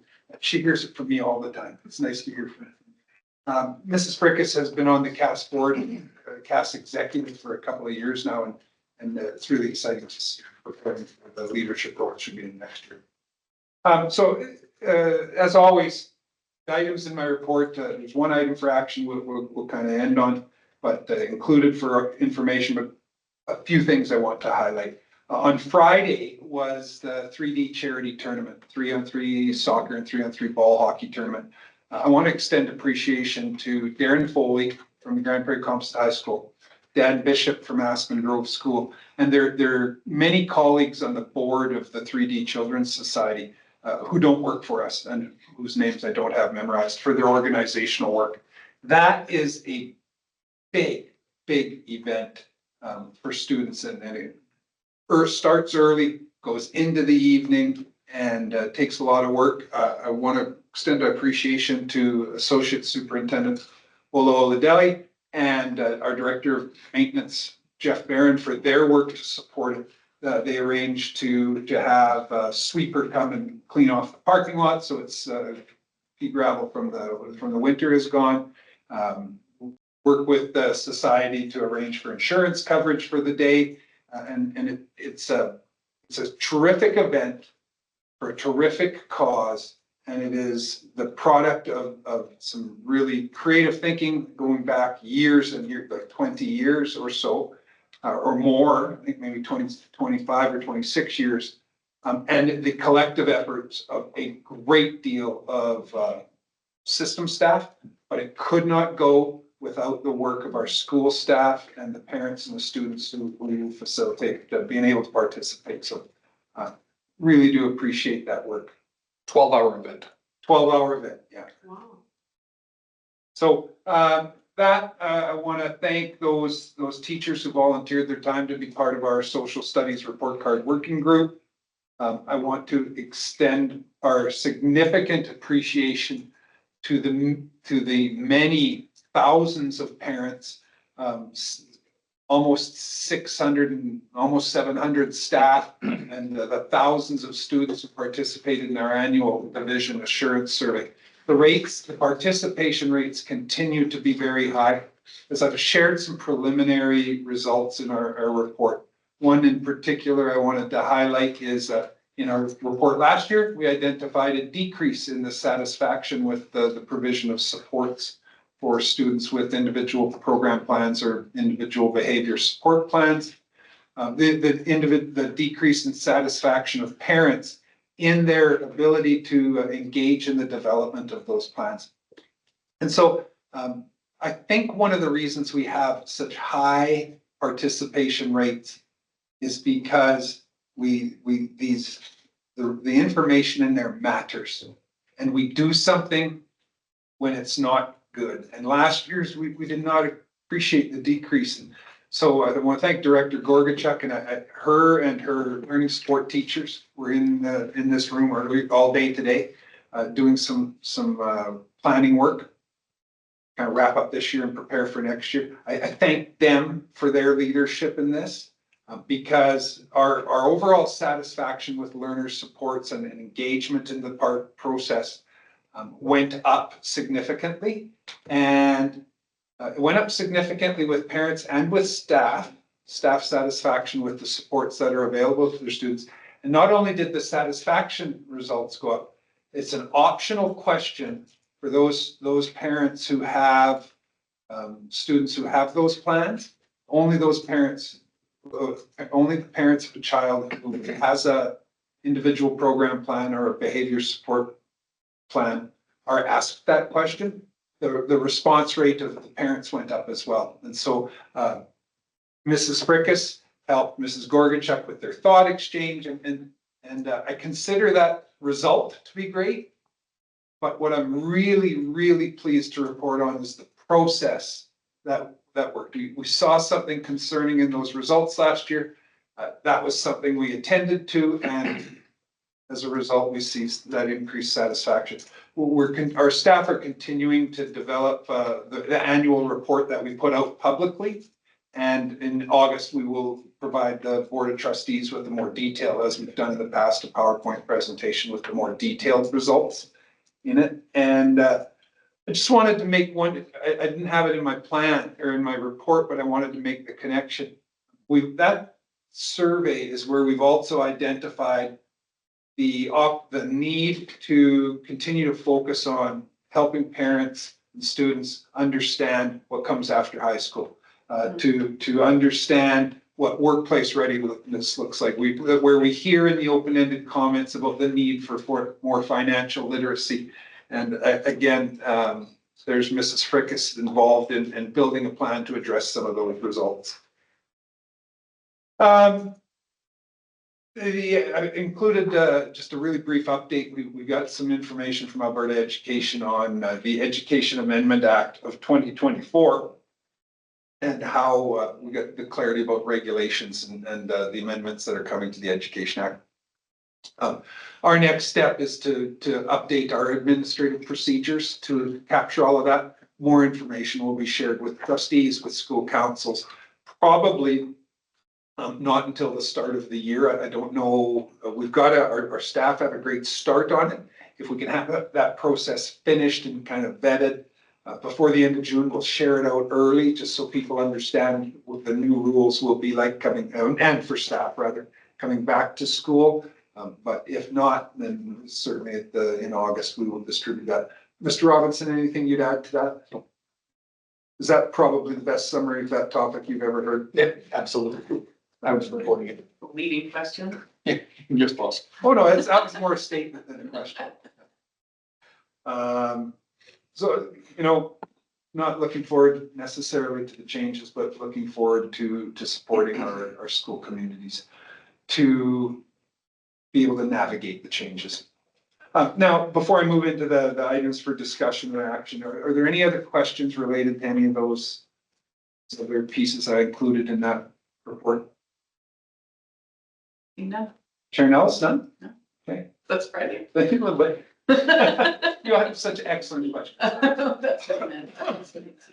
So board social planning, we talked about this earlier and we looked at reports and did some outstanding engagement with staff and got some really good feedback.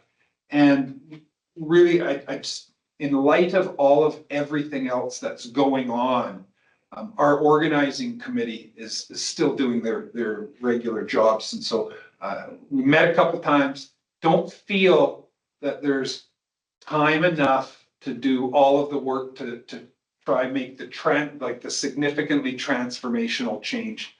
So changes being explored, proposing a modified, kind of a transition to a newer format. But changes being explored include looking for ways to acknowledge, invite our casual staff and help them. So we're looking at how much have you worked with us as a casual? How many days have you had this year? And that might make you eligible for next year, something like that. Layout of the tables to promote engagement and some competitions perhaps on percentages of school or department staffs that go out, those sorts of things. Talked about the possibility of a band, but with budgets and challenges, booking live entertainment, proposing we go with the status quo for music and the photo booth. But looking at, to increase participation and manage costs, looking at a couple of things you see in those bullets there. Last year we had the gold dinner package. We have had the silver in prior years. The primary difference between the two is the gold package would have a choice of 3 entrees and 3 salads, and the silver would have 2 entrees, 2 salads. So we're looking at, we believe that it's still a quality meal, but help manage costs a little bit. But with the board, it appeared there had been during our discussions an appetite for increasing the ticket price a little bit. And so there's a question there, is the board comfortable increasing from $10 per person to $15 per person? Does the board wish to extend the cost to invited retirees? We'd had some discussions. I sensed it was favorable for both, but I wanted to come back and confirm. All right, so starting that conversation potentially with the the increasing to casual staff, so the decrease in the dinner package. Does anyone have any thoughts on that that they wanted to share? Trustee Cook? Yes, thank you. I really like the idea of inviting casual staff. I always have. I think that's a great idea. The food is good. I think that changing the food package would be okay. It's just my opinion. My other opinion has always been, although we're talking about a transformational change and maybe a name change into board social, but I just always found it interesting that it's a board social, but yet there isn't a board member that sits on the committee to do the planning. And I mean, that's fine, because I think that we do a very good job of doing the meeting and greeting along with Associate Superintendent James. And anyway, I just always found that unusual. So I wanted to put it up there as to, there was a reason for that, or is it just, Same reason why the MC is usually staff as well. yeah, okay. Okay, that's fine. I think that's good. I think it's just a matter of the function of the busyness of everybody's work.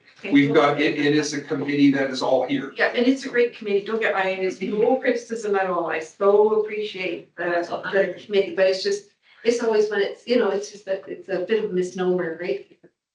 Yeah, although, yes and no, like it is, the board approves it, so that's. The planning of the committee is not the tremendous amount of work. It's the Okay. work of the event afterwards that Okay. is the most labor. So they'll meet a couple of times to sort of, meal planning and this sort of thing. And then the work is actually everything thereafter. So Invitations go out to. Well, and the local service and organizing that. Yeah, and those are just things that Yeah. just happen. Yes, well, I guess I'd be remiss if I didn't say how much I appreciate the work that does get done to do it. Yeah, anyways, that's my thoughts. So, trustee Olet? So the gold dinner package, silver package, I don't think I would notice any difference, so I'm great with the silver package. The increase of the tickets to $15, I think that is fine. And also, to charge the invited retirees the $15 also. And our thinking, thank you for that, and our thinking is that we would, when we initially invite our retirees, and then in the fall, when we invite our staff, and the committee is exploring a name change as well, but we'll send it out for the summer invitations with the board social, so it is. But we would include in those, when we reach out to invite people, explanation of why, just a brief description of, we're trying to manage costs in a deficit budget for the division and that sort of thing. That will be understood. No, I think so as well. Trustee Johnson? Yeah, I would just echo what Trustee Willett said. I agree with dropping to the silver package for the food. I don't think it would be a noticeable impact. And I agree with increasing the cost of the tickets as well as extending that to retirees. Hearing a lot of consensus for the recommendations. Anyone want to talk against any of the recommendations? No, hearing none. There's your head nod. Fantastic, excellent direction, appreciate it, we're looking forward to it. Yeah.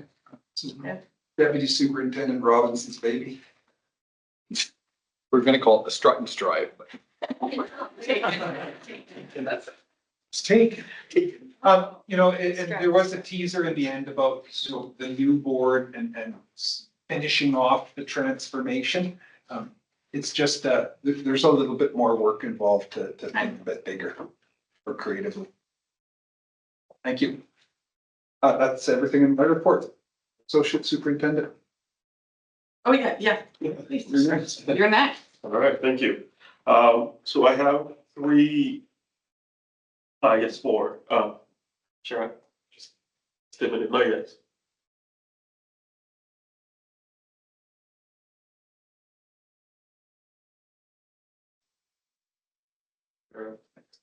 Not yet. Not yet. I have three more. Oh, not yet. Yeah, she's ready.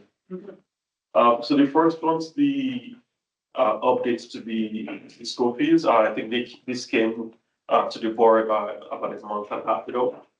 Just requesting more information. So what we've gotten so far, a couple of things. So the board did approve an increase to the fees for this school year, for specifically for IB and welding.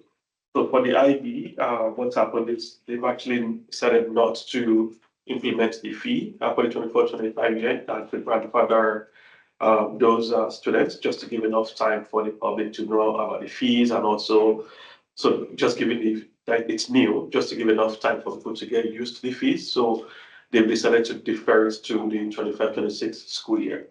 And then with that, it's also for brand new students, not existing students. So if you are in the IB program currently, you would not see the fee for next year. You would see the fee for the 26-27 school year.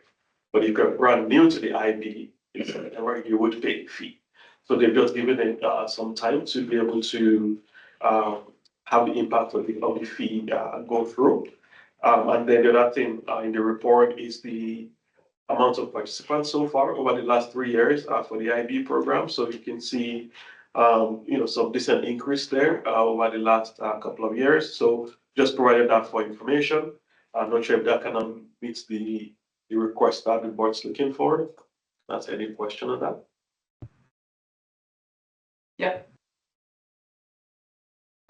Thank you very much. I really appreciate that. That answers my questions about it. I didn't realize that the IB fee hadn't actually been implemented this year. Yeah, I think that was a decision that was made, I think, between, I think Wendell was here with Dennis as well, just to give everyone enough time really to adjust to the new fees. I remember, Trustee Johnson, I remember hearing, because it's a 2-year program, I guess it's 2.5 year, kind of in grade 10 you're in IB prep, and then grade 11 you're in IB, and grade 12 you can be in IB. So they didn't want to impact families who were already there, I think was the thinking. Yeah, that makes perfect sense. My apologies. I did, maybe it was brought up at the board table previously and I just didn't remember that.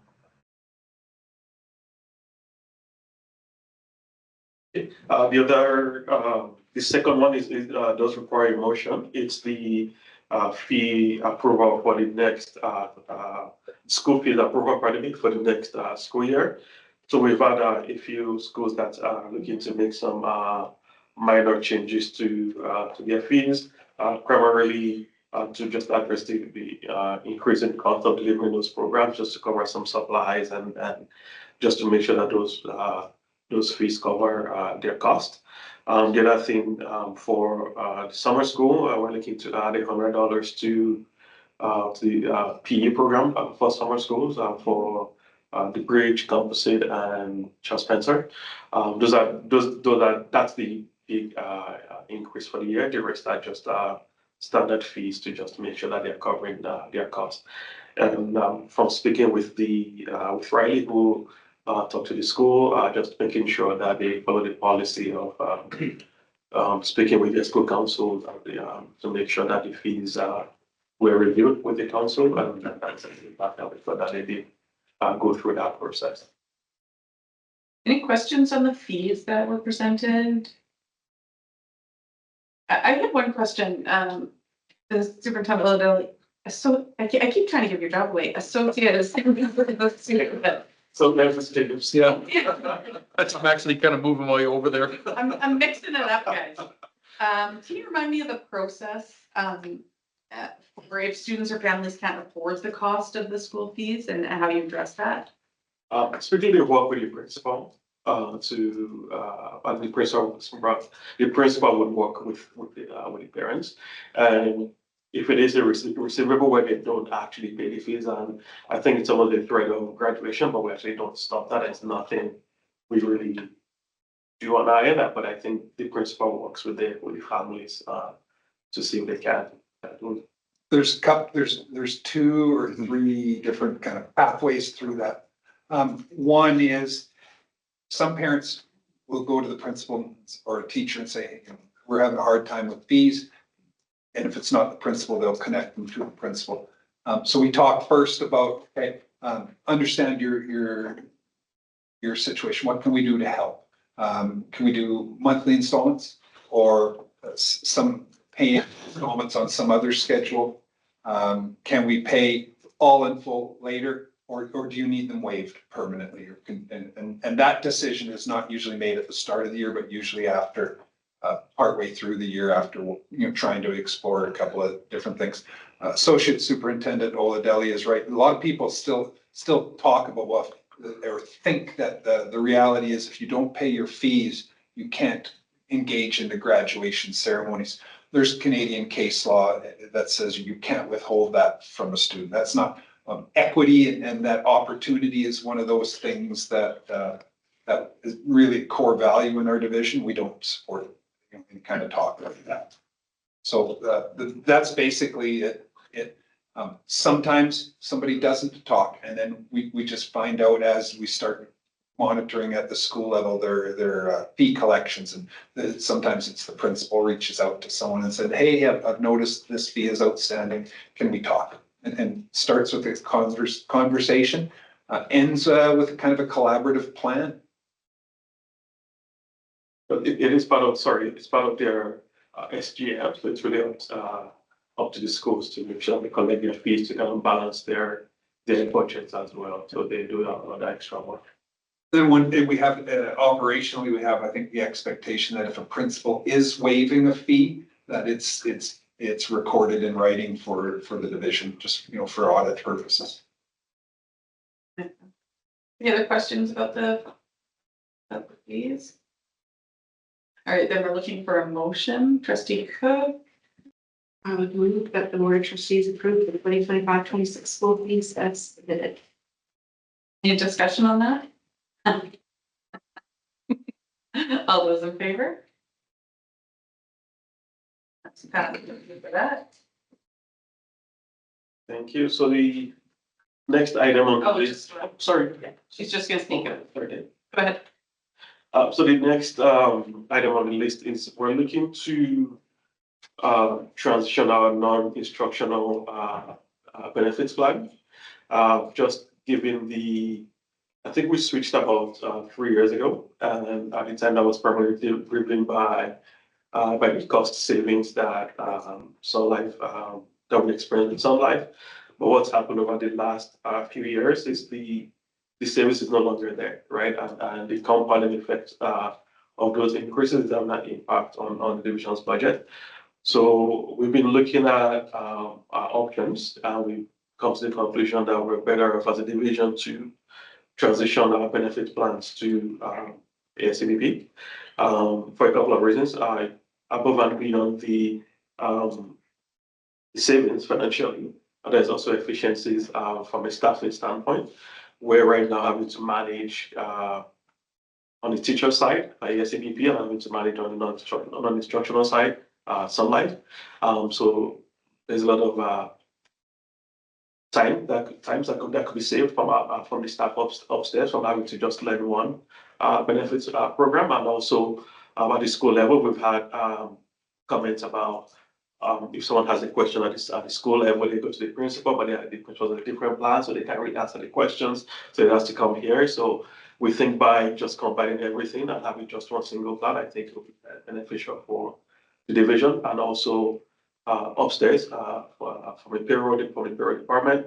Also makes for training and transition easier because now they can backfill for each other, because if one's away right now because they don't know the benefits plan, it's really hard to pick it up. So above and beyond the financials, we also see benefit on the non-financial side. Actually, financial side, over the last few years, the increase itself has been between 25% to 106%, right, over the last 3 years, and that's quite substantial. For the next year, we're looking at $700,000 to would be the increase from Sun Life, and we think given the budget deficit that we're looking at, we don't think that's something the division can necessarily afford in light of the settlement for non-instructional and what we'd see over the next few years. So that's why we're looking to transition away or transition to ASCBP. Any questions from trustees on? Do you know if there's any possible downsides, or have you thought of any possible downsides to switching? Not necessarily. So a few things that we've talked about is just making sure that the non-instructional, like the benefits that they have, they don't lose it, right? Just to make sure it's equal. The optional life insurance and things like that is provided by Sun Life, but with ASCBP it's like by a third party. So things like that, we still have to work through that. But as far as the service, and we don't see any of those because the collective agreement says the non-instructional benefits should match the teacher's benefits, so, So they're comparable. they're comparable. We've experienced, sorry, Sandy, go ahead. No, you go ahead. We're gonna say the same thing. We've experienced shifting between plans going back 12 or 13 years when we moved from AACBP to Manulife and from Manulife to Sun Life. There's always a transition period where the people upstairs are working really hard to ensure that the comparables exist between the old plan and the new plan. So nobody, as Associate Superintendent Lidelli said, nobody experiences a loss of benefit or a change in benefits. And we just know that there's a kind of a great transition period where those two plans overlap, and we try to do our work to make sure that they align as well as possible, and believe that this alignment to ASEBP is the right approach for our system because of the nature of the business ASEBP operates. A little bit different than a multinational conglomerate, and so we think we'll get some service improvements as well. Guess we weren't gonna say the same. I could tell by your face. Trustees who sit on the non-instructional liaison committee would have heard questions from the members earlier this year about their benefits and compared to ASCBP and that sort of thing. And so ASCBP has a strong reputation with service providers in the community, and their service, their support for school division staff is a little more focused than in the larger group health benefit plans like Sun Life. So we're actually quite excited, and I believe our non-instructional resources department has talked with the association as well and has their support. We met with them this Saturday, just before the council meeting, so everything's been done. Yeah, so that was my next question, was if there was any indication of what staff might think of the change. I know change isn't easy, but like once the change was done, like you think staff, your indications are that staff would be. Yeah, we met with two of the executive members today, and they didn't have any issues. They had a few questions which we're able to answer to satisfy their curiosity, and they didn't have any concerns with us. So. Did I see your hand go further? No, I was just gonna ask something like Okay. cheaper, are we losing coverage or financial? Chris, do you let? When we changed last time, can't remember who our supplier was before, but there was like a little bump in the road, and then it just leveled right up. Like it's hitting one note on your keypad compared to another note. So I think it's a great idea, and I would recommend the motion. We're quite optimistic about it being a very smooth process, but we're also expecting that there will be some bumps in the road as well. And that's that commitment of staff and the commitment of ASCBP to work to resolve them. The biggest challenge is for those who are engaged in, who are in a process with Sun Life, maybe with our current provider already, that sort of thing. We're confident in it.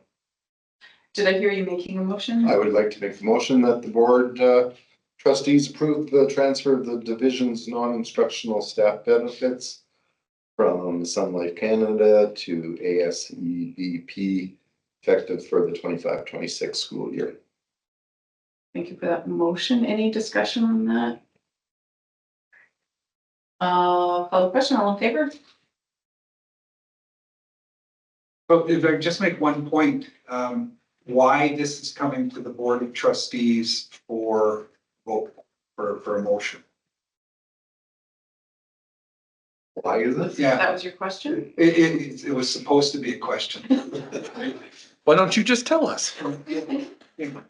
So we make a lot of decisions as administration, and this is maybe for anybody who is considering running for trustee and is watching this in the future. Understood. Why this motion, when we make a lot of decisions as administration that don't come to the board for a motion? What's the answer to that question? Board policy 2, the role of the board. Section, I think 5, says identification of the the division's group health benefit provider is a specific function of the Board of Trustees.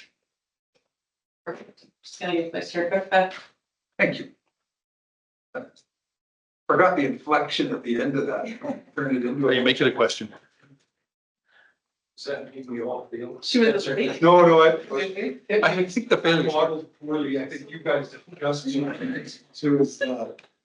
was taking some snacks for her. She was sleeping. Yeah. Too bad I didn't take my curves. And then back to you for budget. Yeah. Like I haven't talked this much since I started, so. Well, it's been looking up. Yeah. You're not getting the habit. Okay, yeah, thank you. So, what we have tonight is is a draft, budget, for this school division. So I'll just go through, the process a little bit and then talk about where we are, and discuss, next steps. So just before, we kind of get into process, going back, to where we're coming from, which our last starting point would be the fall budget updates. But prior to that, we had the spring budget, going back to the same time last year, where during the time, the board approved a budget of $114 million in revenues and expenses of $118 million, which led to a deficit of $3.9 million, which at the time, given our reserves and the needs to meet the limits set by the province. So those were all planned deficit at the time. And so that's where we got to. And then in the fall with the updated enrollment, and when we got the final numbers, and we came back to the board and did the fall budget update. So our deficit went from 3.9 to $4.3 million, which is where our starting point will be for the 25-26 school year. So what that means is before we do anything for the school year, that's our starting point is a $4.3 million. And then back in the fall, we also had a projection over the next couple of years, just to give an idea of what things could look like status quo if nothing changed in terms of funding and in terms of the programs that we had to offer. So that had a projection of $4.4 million in deficit for the next, and also $4.9 million for the 26-27 school year.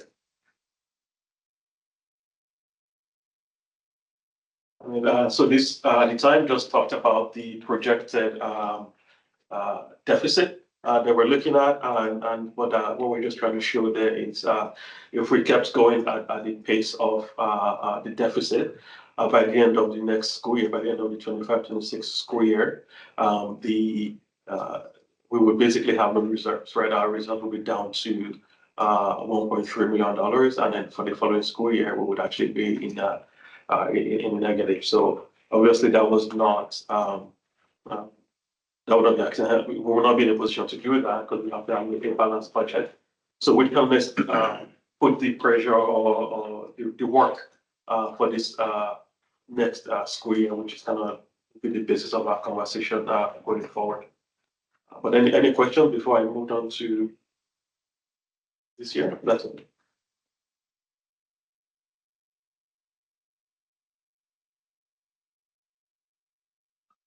This one, yeah. Right. So just going through our budget process this year. So the process itself typically starts from December, but officially kicks up when we have to report to the ministry in January. So that's when I myself and Ms. Frickers work quite a bit on the enrollment projections, just to know what we're looking at for next year.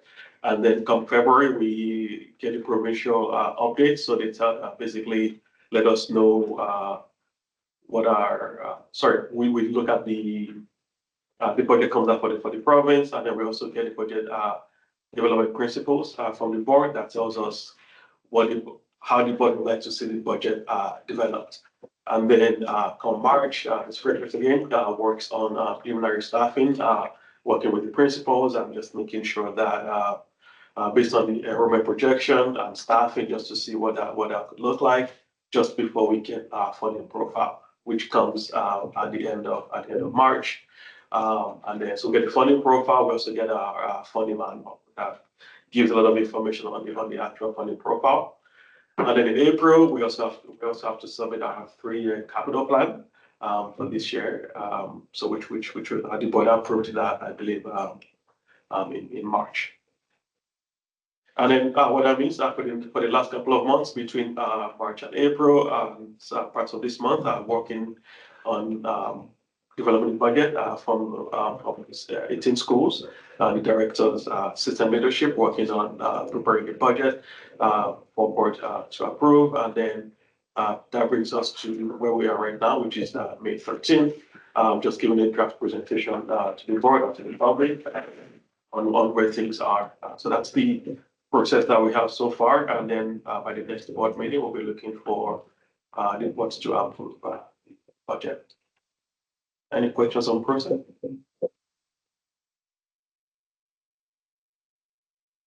Okay. So as I mentioned earlier, the first part of the process is the enrollment. What that does, it informs what our funding would be for the following year. So once we submit the enrollment, the province takes that and use that to allocate our funding. What's different this year is the change in the funding formula from 20, 30, and 50 over 3 years to 2 years of 30% current year enrollment and 70% of our projection. So what that meant for us is a 4.1% increase in revenue, or just under $3.9 million that we got in additional revenue for the 25-26 school year.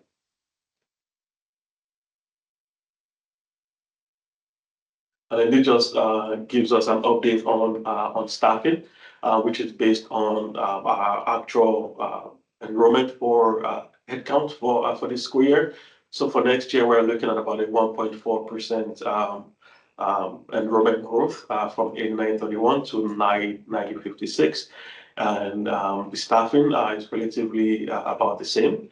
What you would notice though for the next school year, in terms of the student per classroom, we've tried to average that 22.7 student per certificated FTE. But for next year, we're looking to just go slightly a little bit on that, just at 22.98, which we would just like to point out as well that for next year, we've not made any included any contingency for staffing, just given the constraints that we have with the budget. As I mentioned earlier, the starting point of our deficit of $4.3 million and what that looked like. So we've had to make some decisions along the way. And then over the next couple of years, we've made some slight projections for 26-27 of another 1.4%. And then for 27-28, just 0.2%.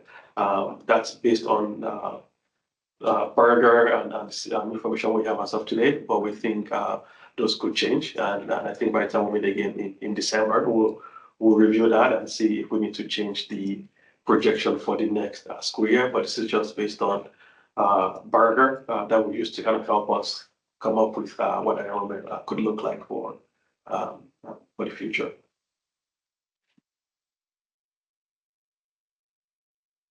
Good. So just looking at, and before I get into that, any questions?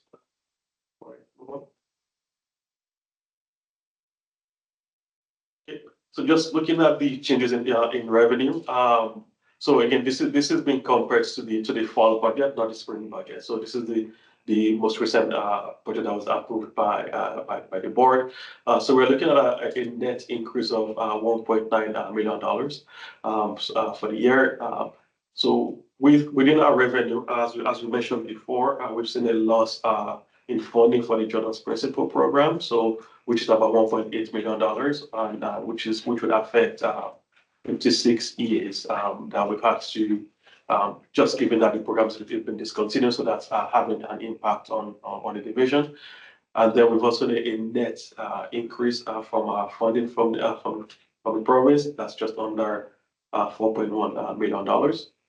And then the other thing there, just to highlight, is the investment income, where over the last few years, we've been averaging just over $800 in annual income from our investments. But next year, we're looking at a significant reduction there, just given what the interest rate is doing. So that's a reduction of about $200,000. But within the grant itself from the Alberta government, we do have 2 new grants that we got this year, which is the technology support grant. That's aims to help school divisions with cybersecurity and just help with the security environment at schools. And then they've also given us additional funding for O&M, just given the rurality of our division. So they increased they added a new grant funding into our profile this year. And then with the new funding profile, they've eliminated the supplemental enrollment grant, which for us this year was about $754,000. And then the SLS learning kindergarten CVA grant was merged with the PUF grant. And as I mentioned earlier, we've seen a marginal increase in that, which is about $1,200, which is basically no increase at all to the PUF funding. There's no increases to the grant rates. The last increase we had was from July, which was the first time in a few years after that they've increased the rates. But for funding profile, they've kept the same. And what that also means is that there's no increase on to account for inflation to our funding. Can I pop a question in there? Recently, we wrote to the minister requesting support for the non-instructional staff settlement. He wrote back, and in his letter, he says that there was a 20% increase in classroom complexity grants. Where do we see that here? Yeah, so that'll be part of the overall revenue that we have, and then that just gets allocated across the different programs, like to hire more support. Yeah, it doesn't show up as an expense change. It shows up in the support we provide for mental health, for learning support, for behavior supports, those extras. We've allocated over and above we've allocated to those programs over and above what our funding profile would give us. And so we don't, our funding profile is not allocated out, just kind of, it's not enveloped that way. That makes sense? Yeah. I'll provide one more little piece. One of the things that the board has as an advocacy priority is predictable and sustainable funding. And one of the things that we see in the funding profile are some of the things that have been grant funded in the past are now funded as part of the regular funding to the division. So there's a couple of mental health support positions that we were on a year-by-year basis seeking to renew, and they've been embedded in funding going forward. And so that's part of that increase too.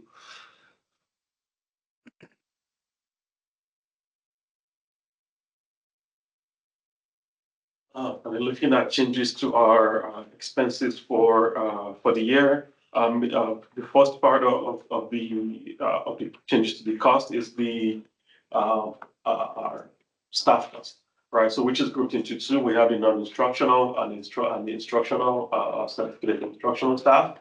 So for the non-instructional, we had our agreement last year where we settled with the staff, and then of course we're seeing about $1.2 million increase to the budget from that standpoint, just with the increases as well as movement within the grades, and then which is the same for the temporary EAs. We have to adjust their salaries every year, and then as the board just passed a motion earlier, we're looking to transition our benefits provider for non-instructional staff. And it's part of just making sure that we're doing our due diligence when it comes to budget to make sure we're being efficient and we're doing everything we can to just given where we're coming from a pretty big deficit, and we're doing everything we can to see if there are things we could do differently to help with costs. So that's where we're looking to change the benefit plan. And then from the certificated staffing adjustments. So we have the benefit increase for staffing, which is about $400,000. And then the reduction there is the contingency for staffing that we have in this current school year. That's not in the next in the 25-26 school year. So that's just the adjustments that we've made to our budget. So will that change from ASCPP will be reflected in this? Yes, That that's the savings. It's in there. Yeah. Yes, it is. We're quite hopeful. we Yes, get that. thank you. We have revealed. Right. And it's, any question on the staffing cost before I move? For the operational and maintenance, the big item there is a savings in our insurance cost, working with USIC and doing one of the 18 schools within the consortium, and just the amount of work that every respective school board's been doing over the last few years, and just watching their claims and introducing new programs that sometimes may be inconveniencing to to schools and to the sites, but we're seeing the impact of that in a positive way, which we're seeing a reduction of $200,000 in our insurance cost for next year. And then for transportation, the $81,000 is for the escalation in our contract, which is about 3.5%, just to make sure that we have enough to cover our cost for next year. For admin and governance, we know we have an election in the fall, and with the changes to the Election Act and the processes there with the city, so our cost is about doubled for next year, which will be about $80,000 would be the net impacts to the division, and then the rest is just additional to report to the full complement starting next year. Then with the other costs, we're looking to, we have some projects that we've had in the budget the last few years that are ended, that are going to be ending this school year, and so those projects come to about $59,000. So once they come off the book, that's a savings. That's just more funding that's been available to for other things. And then with that, we're seeing a net decrease in our expenses of about $1.3 million.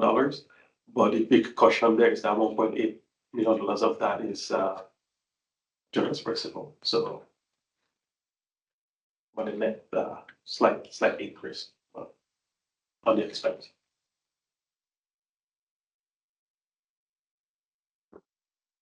Yeah, when you take that out of it, Yeah.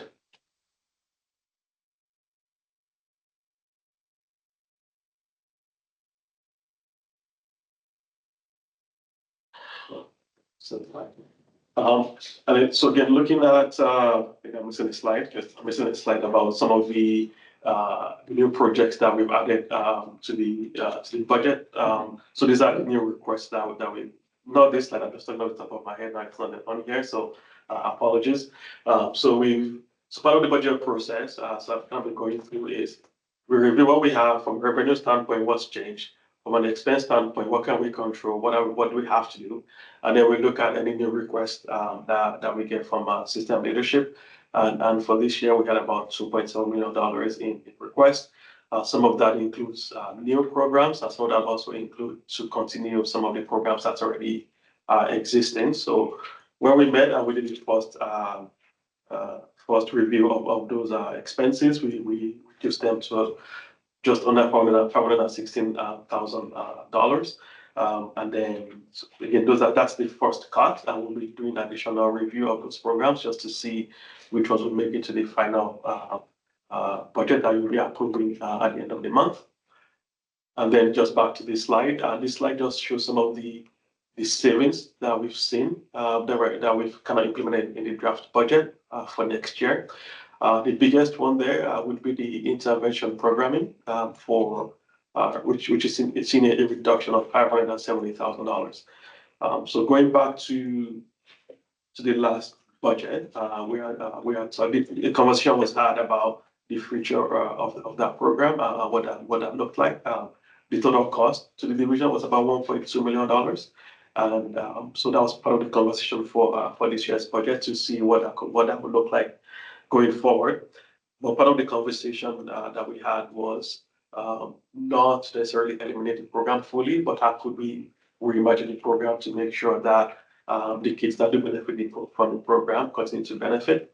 So we've reduced that to $450,000. We'll see what that gets us. I think that's the work that the X team will be doing about the next few months just to see what that could look like. But again, it's part of the efforts to see how we can reduce the deficit from where we are to what we think is sustainable and what we think, sustainable from a reserve standpoint, and also making sure that we're on a path to a balanced budget. Any questions for Superintendent Maladelli? Can you tell me a little bit about, do you remember what the budget line item was for intervention this year? So there are two parts, right? So the first part is the two teacher FTE, which is about 226. Then there's the part about there's the EAs, which is about 8. Almost 9. Almost 9. So like 1.2. About 1.2 million. Yeah. Okay. And then, so the plan as it sits today in this, has it going down to 570? So, No, Going down by. That's the revision. which is a little over, I guess it'll be a little bit more than that then. So, I was just, 470 is the total for the two pieces. the two pieces that's left. in the move forward. 470. So I guess I was just wondering, understanding that at this part of the discussion, it's about the numbers. But I'm wondering, and when we talked about it a little bit in the committee of the whole, it was scaling it back to grade ones, a grade 1 intervention program, if I recall. And I guess when we have our assurance meetings and when we meet with schools, we hear a lot about the intervention program, and knowing that administration and the senior team especially found a lot of value in the intervention program previously, knowing that it was being supplemented by the reserves. So I guess my roundabout question is the difference that this is going to make in our school. I'm wondering if this was a unanimous recommendation, or if there was someone or part of the team that thought that should stay and something else should be cut. So these conversations are always difficult conversations. Unanimity would be through a vote, which we don't do to necessarily identify those priorities in the budget. One of the things we recognize that we benefited over the last 4 years of having a really robust intervention program that was able to impact students from kindergarten all the way to grade 4, and sometimes a little bit more than that. Knowing that could not be sustained was part of our understanding going into this, and that we'd have to make changes.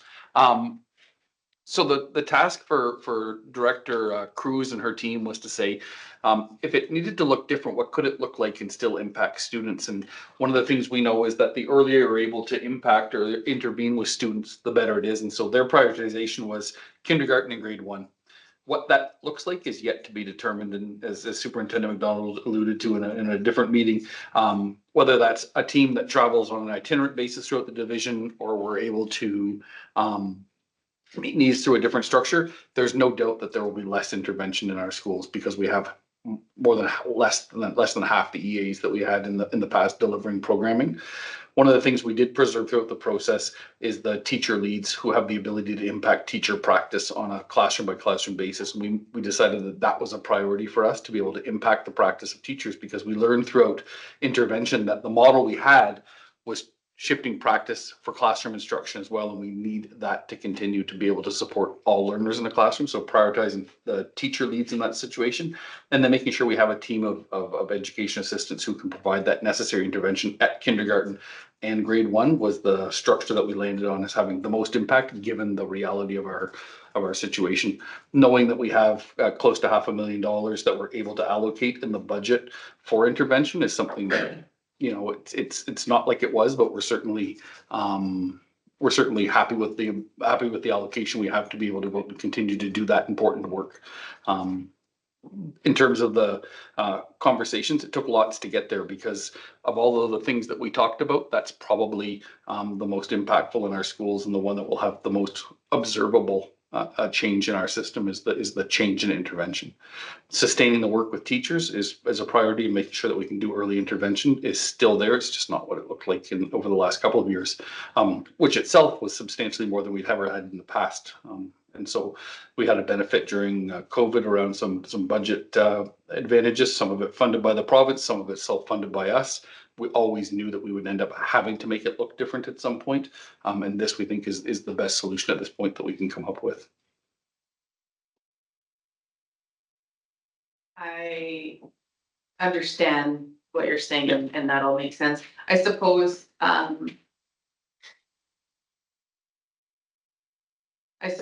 that, not knowing what it looks like, knowing that it was coming, seems like, seems like it. I suppose, you wait to see what the funding looks like, so then the timeframe gets that. I guess it's unfortunate that we couldn't have known earlier to have a better plan at this point as to what it could look like with this amount of money. Is, I guess, what I'm trying to say. Yeah, and we are, it's the middle of May, right? And we're having that kind of reconfiguration conversations that we've been having a little bit because the model has been, you know, shifting in the work that it's been doing over the last 3 or 4 years, and how we move staff around to meet needs has been shifting as well. And it'll be a more focused version of making sure that the highest needs are met and in the most effective way that we can. And so that's what Green and her team will be building, that structure to implement that. We started this conversation last year, right? In the three-year budget plan as a project that was terminating at the end of last year, knowing what we knew about our need to change up this year. The different avenues, we're not starting from scratch at this late point in the game. We're looking at, okay, now, how do we engage with our schools? How do we engage with our leaders to build the most effective program from kind of what's left of that? We had to wait and see what our budget impact was. Less than ideal, agreed though. Less than ideal. Another question. I don't think you have a slide on it, but you talked earlier in our package about the summary of project expenditures for 2025. I just missed, no big deal, but I was wondering, there is an amount for STEM professional learning equipment supplies. And I was just wondering if that STEM piece is solely for the schools of choice, or are other schools able to take advantage of some of that? You want to? I can take that. Please. So that is for the schools of choice, so for Derek Taylor Crystal Park School and Hillside School to access. And so the professional learning line in there is, majority of that is used for release time. And so teachers being able to collaborate, work together on integrating STEM into the curriculum so that it's not just one-off projects, but actually integrating it into their core curriculums. And so it's not about bringing people in for professional learning. It's really about giving those teachers time to work together for embedding it into programming throughout the curriculums. Any other questions on this piece of the? All right, back to you. Just a couple of more slides. So this just shows the projection regarding for next year and then over the next couple of years. So the highlight there just shows projected deficit from the budget as we know it today. The final one will may look different, and then going into next year, we're looking at deficit of just under $1.5 million. And again, majority of that is to accommodate for any potential enrollment growth and also for benefits and inflation, just to make sure we have something in the books for that. So that's about $1.8 million for next year. And then again, going back into 27, 28, a deficit of 2.3. So which again then leads to the work next for the next budget of the idea of the zero-based budgeting that we've talked about last year, just making sure we review our budget itself to see how we can get to a balanced budget. Just because the more we have a deficit, the quicker we're going to exhaust our reserves, and that's not necessarily where we want to be. So it's be another conversation next year to see how closer we can bring that to a balanced budget, and that's the work that would begin in the fall, just to make sure that to avoid the exact same thing you brought up on the timing and the impact of any possible changes. Yeah, and then the last slide that I have just shows the projected ASO. For this school year, we're looking at about $6.4 million, and then the projected deficit for next year. That would bring us to $5.4 million for ASO. But again, as you can see from that line, the more we go into the deficit, the more we start to reduce that. What we have in reserves or our savings accounts. And then by the end of the 27-28 school year, we'll be down to just under $1.5 million if things keep going the way they are. So our target is $5 million is what we want to have in savings. So which is why again I said earlier about the need to do the hard work of figuring out how we can be more efficient with the budget itself and with the funding that we have and living within the means of our funding reality. I know the work over the next couple of weeks, again, with the directors is to just look at the current budget and see what are changes or that we could make to the budget to bring that deficit line, to reduce that deficit amount and get us closer to a balanced budget. Sooner we can, the better it is. Stable 3.9 is getting pretty close. So. That's all I have for the budget. I can answer any questions and comments. So the next step for us, we'll go back maybe as the senior leadership team, look at any additional changes we have to make to the budget to those requested projects. And also, we've also asked the system leadership to come up with other, to go back to their budget and come up with other areas of possible savings. So we'll be reviewing that and taking a look at that and seeing how it's going to affect the overall bottom line. Because as we don't have any contingency for growth, we projected a 1.4% student growth, but there's no contingency for staffing that comes with that. So we do have we need to find a way to find the funding for that and just make sure that we do want to grow. We just need to have the staffing to help us manage the growth. So that's going to be the work over the next couple of weeks, and then we'll come up with a final project package for the 27.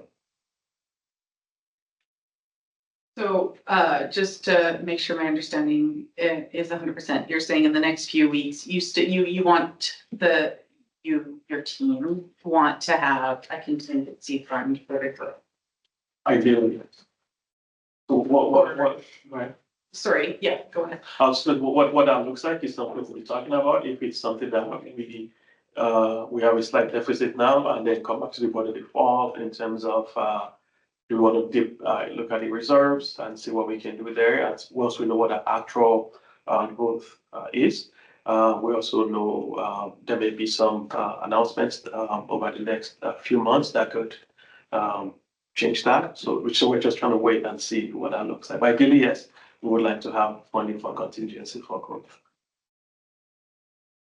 Growth and sometimes it's not necessarily growth, but as absolute value for the division, but growth in a spot where it was not originally planned for. I would summarize where we're at with our budget is we appreciate the trustees' thoughts on taking a 2-year transition to a return to a balanced budget as opposed and moving out of the deficit. It softens our work somewhat, gives us some opportunity to do that deep dive into current practice that we didn't get a chance to do this year because of the new funding model. We're looking to find that balance between making sure that we continue to prioritize those frontline services while at the same time continuing to manage the operations in a sustainable way that we go forward. There's the reality of our budget is tension. On if it's a multi-page document, there's tension on just about every page we look at. That's a good way to describe it. We're trying to find that way through this year's the development of draft budget for this year. That gives us a little bit of opportunity for a response in the fall if we have something unexpected occurs with enrollments or something else in the division. And we're optimistic that we can get there. Our directors are doing some fantastic work together. Everything in our budget is driven by our 3-year educational plan. So I talk about prioritizing frontline services. We know we've lost service in some areas. We know our budget did not reflect any grant rate increases. There's some increases in some grants, but some specific grants, but some overall increases to kind of combat the price, the cost of inflation and some of those other rising expenses that we've identified, not there. This is our opportunity to now that we know what our new reality is, we've got an opportunity to take a little bit of time to get there. But our priority is that balance and a little bit of contingency for flexibility in the fall. Questions on that? All right, well, I guess we look forward to the final document. Can I ask you a question? Yes. Any concerns? Any concern? Bearing in mind the tensions that I described, the fiscal tensions that exist in our needs and our resources. Mr. Martin, do you have something? Yeah, I mean, there's obviously concerns of budget and just Yeah. work with what we have. Yeah, that's right. It's You can't make more. Yeah, and with that and the all that's just, there's a lot. In terms of priorities, are there any that might seem board priorities that might seem underemphasized? For example, in what you've seen today? I don't have anything in our budget principles that that come to mind as not represented in the plan you've created. And beginning of the meeting, I go over the universal guiding principles and the one in, is it good for students and cutting intervention? Is it good for students? No. So that's a piece of it, but understanding that there's a new plan to work with the realities of our fiscal restraints that we have to look at. So I suppose that's my concern. And honestly, the other piece that I look at and that we've talked about is that contingency plan. I know that's that our division has benefited from that by getting some really great staffing through that, and also having the flexibility to move in September. That I can see if we don't have that, it'll not be as good as it was this year. I suppose those are my concerns, but none. Not that you guys haven't been talking about those same concerns. So I appreciate that. Thank you. No final comments or? Appreciate that great deal. Thank you. The next piece is trustee professional learning and sharing. We have a work plan in here as well. Coming up, we have the Compton High School grad, and we have a zone one, I believe is tomorrow. Trustee Buziak, you're able to go to zone one? Is anyone else going to zone one? And Mr. Cook, perfect. Okay. That should be a good meeting. Any questions on work plan? Who's in for the grad? Excellent. Thank you. Correspondence meant, we had a ton of correspondence. So we had a letter from the deputy minister regarding Harry Belfer School. We had a response from the Minister of Education, as trustee Buziak mentioned on our non-instructional agreement ratification. We had our letter, just for the public to see regarding the charter school proposal response. We had a letter from us and our response to the Harry Belfer School. We had a letter from Red Deer Catholic Regional Schools regarding the advocacy for enhanced early intervention supports. And we had the Grand Prairie Catholic share their charter school response with us. Any questions on any of that correspondence? Trustee Buziak? Well, we were proposing to write a letter to government asking for them to improve the PUF funding. But we held off on that because they had increased the rates. Now that we see what happened with it, it's been rolled in with another grant and the total difference is $1,200 for the entire division. We need to revisit the idea of writing a letter about PUF or some variation thereof. Of those supports in general? Yes. Didn't we talk about that last meeting? No.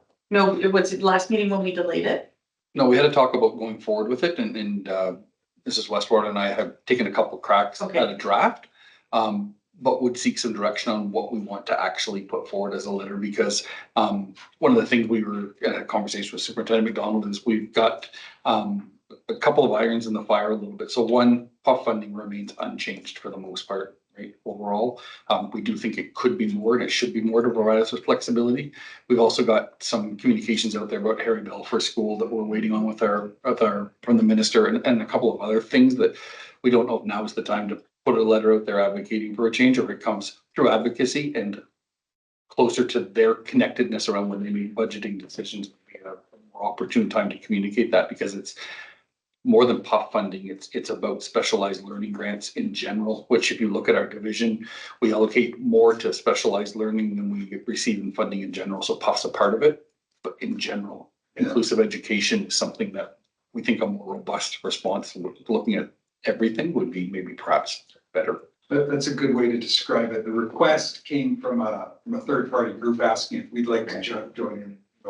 Our initial look at the funding profile, say, oh, more money. Peel off the layers. Oh, the same money. Deputy Superintendent Robinson's talking about PUF and the other associated supports. And I've shared this a few times.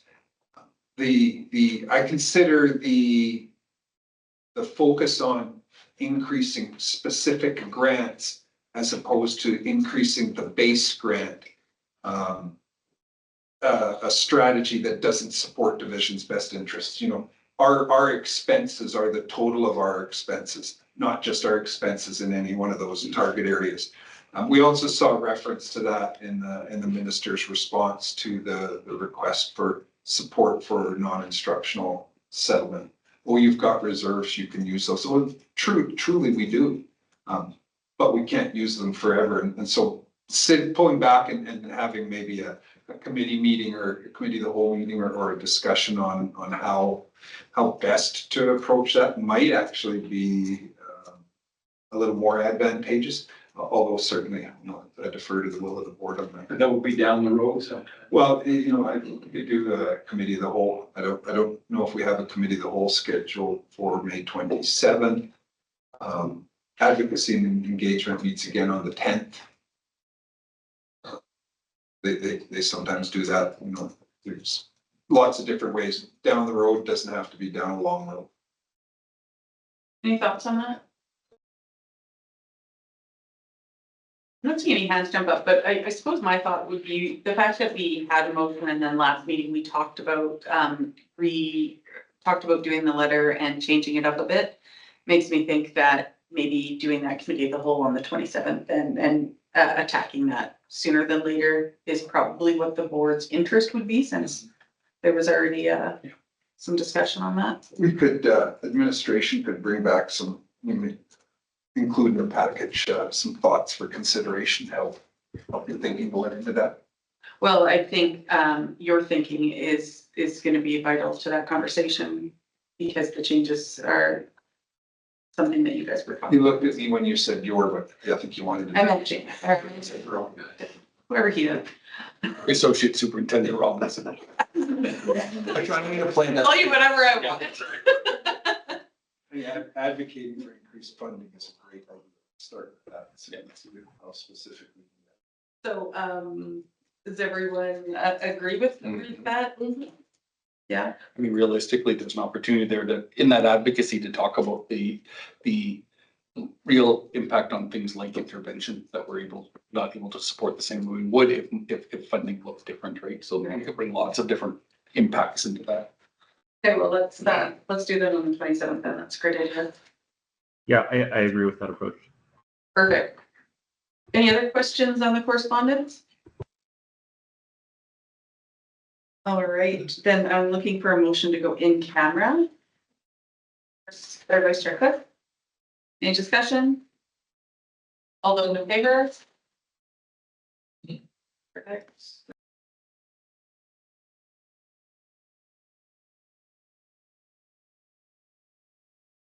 So we'll do a vote at camera. Ms. Yolette, thank you. Any discussion? All those in favor? Perfect.